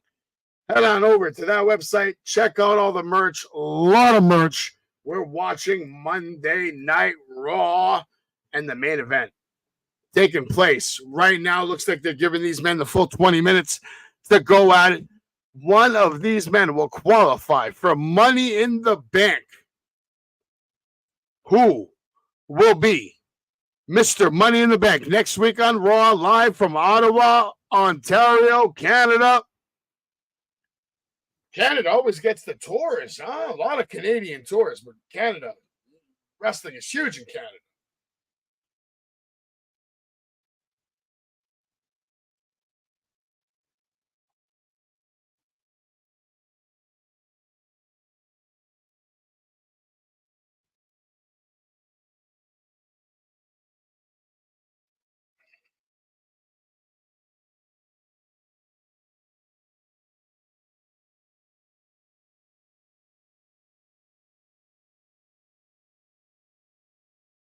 I'm texting Marty Giretti right now.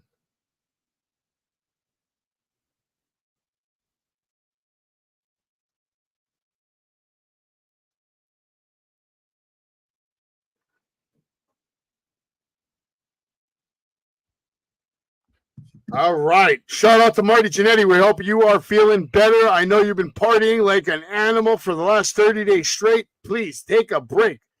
Maybe tonight's the night Marty Jannetty takes a break.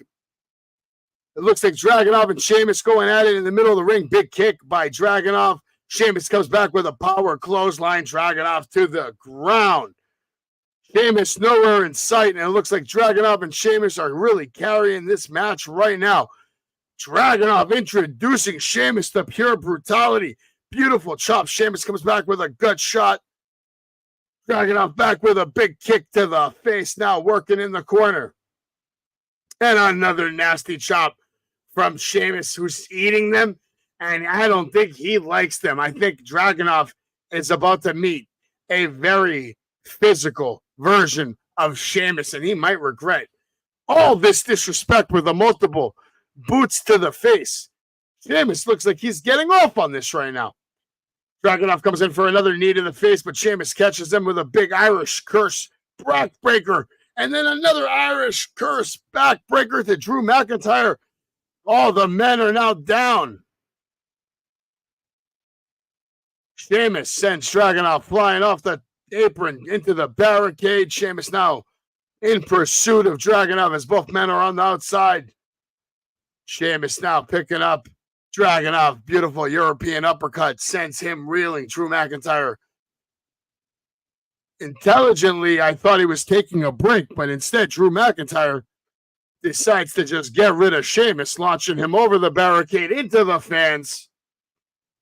And now Drew McIntyre gets a huge chop from Dragunov. Wow. Dragunov with a counter sends Drew into the post. Big thud, big bounce off the post. Drew McIntyre now being stalked by Sheamus. Looks like Sheamus setting up Drew McIntyre for the shots to the chest. Off. Sheamus pounding on Drew McIntyre's chest, trying to cave it in. My God. Sheamus in full control here as we're going back to commercial break. And now let's get back to the interviews. Guys, go. I got that too. Of course, are we going? Yeah. Okay, go. Savage here outside of the House of Glory Arena tonight. Jack Winston representing Legacy Pro Wrestling. Tonight you are in the Battle Royal. Is this a must-win situation for you tonight? It's not that I must win. I'm going to win. You know, Jet Drew's been a thorn in my side over the past few months, and I'm going to have to deal with him again, and this time without my tag partner, JC Snipes. But, I mean, I think JC Snipes and our third guy that we're bringing in, they both know that I always get the job done. Tonight, a lot of confidence from this young man going in that Battle Royal. Make sure you're watching live here outside of the House of Glory Arena. Watch out for that kid. He's got a bright future at House of Glory. You're going to want to keep your eyes on him. Savage here at House of Glory Arena tonight. Legacy Pro Wrestling Battle Royal. And I'm here with a very well-dressed man. Why don't you introduce yourself to the people and tell them why you think you're going to win this Battle Royal tonight? I am the hype beast, and the fact that you don't know that is disrespectful. I am the start and the end to all trends. I am the beginning of fashion. I am the end of fashion. I am Ben Rutan. It's a pleasure to meet you. Shake my damn hand, dude. Pleasure to meet you, sir. Name is Savage. Nice to meet you. I knew who you were, but I wanted you to introduce yourself to the people. I don't want to come across not saying your name correctly or anything like that. I believe you. I believe you. You should believe me. You look spiffy today. I like this. Come I like on, man. this. I look like $1 million. You look like $1 million. Why don't you go ahead, win that Battle Royal so tonight Savage can take you out, show you the real New York City. I like that. Listen, I came to LPW for a reason. I made who I am at House of Glory, and now it's time to take over. And I'm going to make LPW my runway. Anyone specific you're going after tonight in this Battle Royal? There's somebody named Big Apple. He just looks stupid. I don't like that. Big Apple, he says you look stupid. He's coming after you tonight in the Battle Royal. Good luck, sir. Thank you. Appreciate it. Savage here at House of Glory.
Savage here in the locker room for Legacy Pro Wrestling. Tonight we're looking forward to the Battle Royal. We just saw the women compete. We're going to get a word with them right now. Let's see if we can get one of them. Just stay tuned tonight. Legacy Pro Wrestling. A lot of action here in Queens, New York.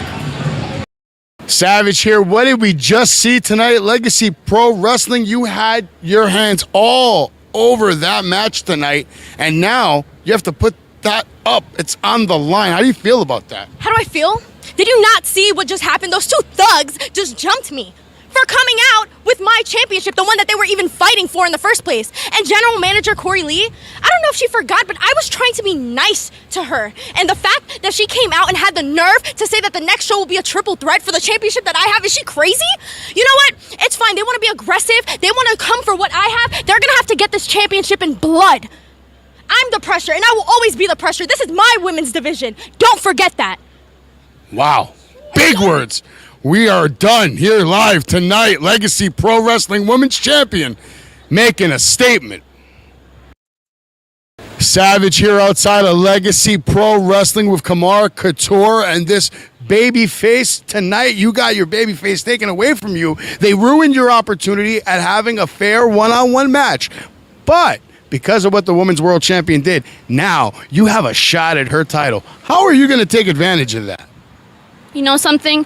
It always seems like I'm the one who has to bite the bullet or get screwed out of some opportunity. Diamond is an illegitimate champion, and I wanted my singles match against her so I could be the first rightful LPW Women's Champion. But you know what? Things happen. So you know what, Diamond? I will see you when I see you, and it doesn't matter if Kiki's in the match. It doesn't matter the circumstances. I will come out on top. Big words here from the new #1 contender. We'll find out soon if she'll be the new Legacy Pro Wrestling Women's World Champion. Savage here outside of Legacy Pro Wrestling with one of the hottest new tag teams in town, Cash Grab. What do you got to say tonight for all the fans of Legacy Pro Wrestling?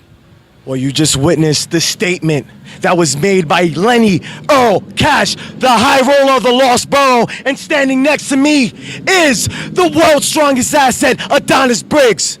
And we just made the whole tag team division scared. And you better be petrified, because Cash Grab is gonna collect taxes. Here tonight, Cash Grab's not playing any games.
Miss New York, what happened? Miss New York, what happened? Mr. America, what happened?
little sample from the Battle Royal this past weekend at Legacy Pro Wrestling in the famous House of Glory Arena. Got some big things coming up. Make sure you stay tuned to Wrestling with Savage. I appreciate everybody who's liking, watching, sharing, subscribing, all that good stuff. You are a welcomed member of the Savage Kingdom. Honestly, I don't even know why I'm watching this match. We all know Drew McIntyre has to win this match, unless, of course, CM Punk is going to make his way out here and screw him, which I don't see that happening on tonight's Monday Night Raw. I see this match finishing with Drew McIntyre looking strong as fuck, walking out with a win, and walking into Money in the Bank with that big target on his back from CM Punk.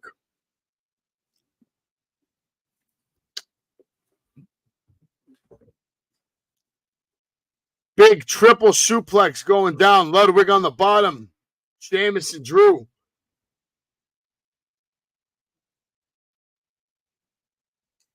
A lot of bodies flying off that top rope at high velocity right now, only like the WWE can do.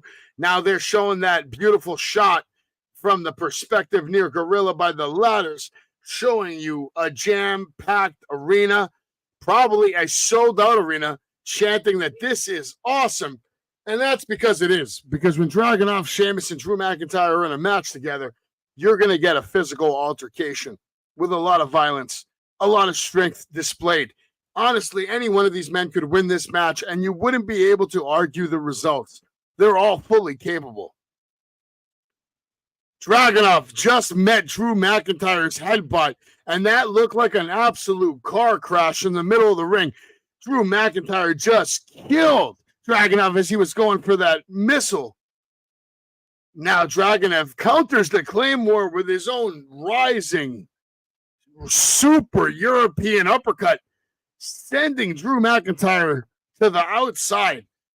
Now, Dragunov, the only man still in the ring, trying to hype himself up, trying to get back into this matchup right now. Sheamus looks like he's finally getting back in the ring. Dragunov, I don't know if this is wise, but he's heading to the outside. He's heading to the top rope. He might have something vicious in mind for Sheamus, and it's a slingshot drop kick instead. No, it's a big kick, a big bro kick. Wow, Sheamus with a cover. And Dragunov able to kick out right there. You got to be kidding me. I can't even believe he kicked out of that. The momentum of Dragunov leaping off that rope, catching the knee of Sheamus. My God. Dragunov, what a competitor. Still in this match. Drew McIntyre wisely getting some rest on the outside as Sheamus lands the bro kick. Big bro kick, goes for the cover. Drew McIntyre able to get on the foot of Dragunov, pull him to the outside. And now Drew knows that Dragunov is hurt after that bro kick. Sends him into the time announcer's table. And now it comes down to Drew McIntyre and Sheamus. And they are looking at each other with vile in their eyes. Sheamus seems to be allowing Drew McIntyre to get in this ring. He's calling him in there. This is definitely a bitter rivalry. They're also friends, though. They're like brothers. Both men exchanging hard shots right underneath the briefcases in the middle of the ring live on Monday Night Raw. The fans all on their feet. Sheamus comes out with a big scoop power slam. Sends Drew McIntyre over the top rope, trying to get his clobbering shots. He doesn't waste any time. Immediately gets his 10 shots in as hard as he can. Hits the corner. Drew McIntyre rolls back in. Drew McIntyre dodges the bro kick, rolls up Sheamus. Quick cover. Kick on it too by Sheamus, who lands a big knee. Drew's reeling. Drew comes back with a Claymore, and this match could be over.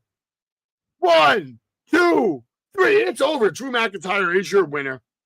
He's going to Money in the Bank, and we now exactly know who is in the match. This is the match. Money in the Bank this Saturday. Drew McIntyre is your number 6. I'm still calling Chad Gable for this one. No questions asked. We appreciate everyone here watching. This has been Monday Night Raw live on Wrestling with Savage. We will see you tomorrow night live for NXT and, of course, the WWE Weekly Update. As always, don't be average, be savage, and we'll see you all tomorrow night. Yes, let me do it. Pedigree, 1, 2, 3, proud to you live as a champ. A last ride straight to hell, a tombstone, a choke slam. Here to give it to you raw. This is Wrestling with Savage. SmackDown, hold the title. This is Wrestling with Savage. What? Wrestling with Savage begins now.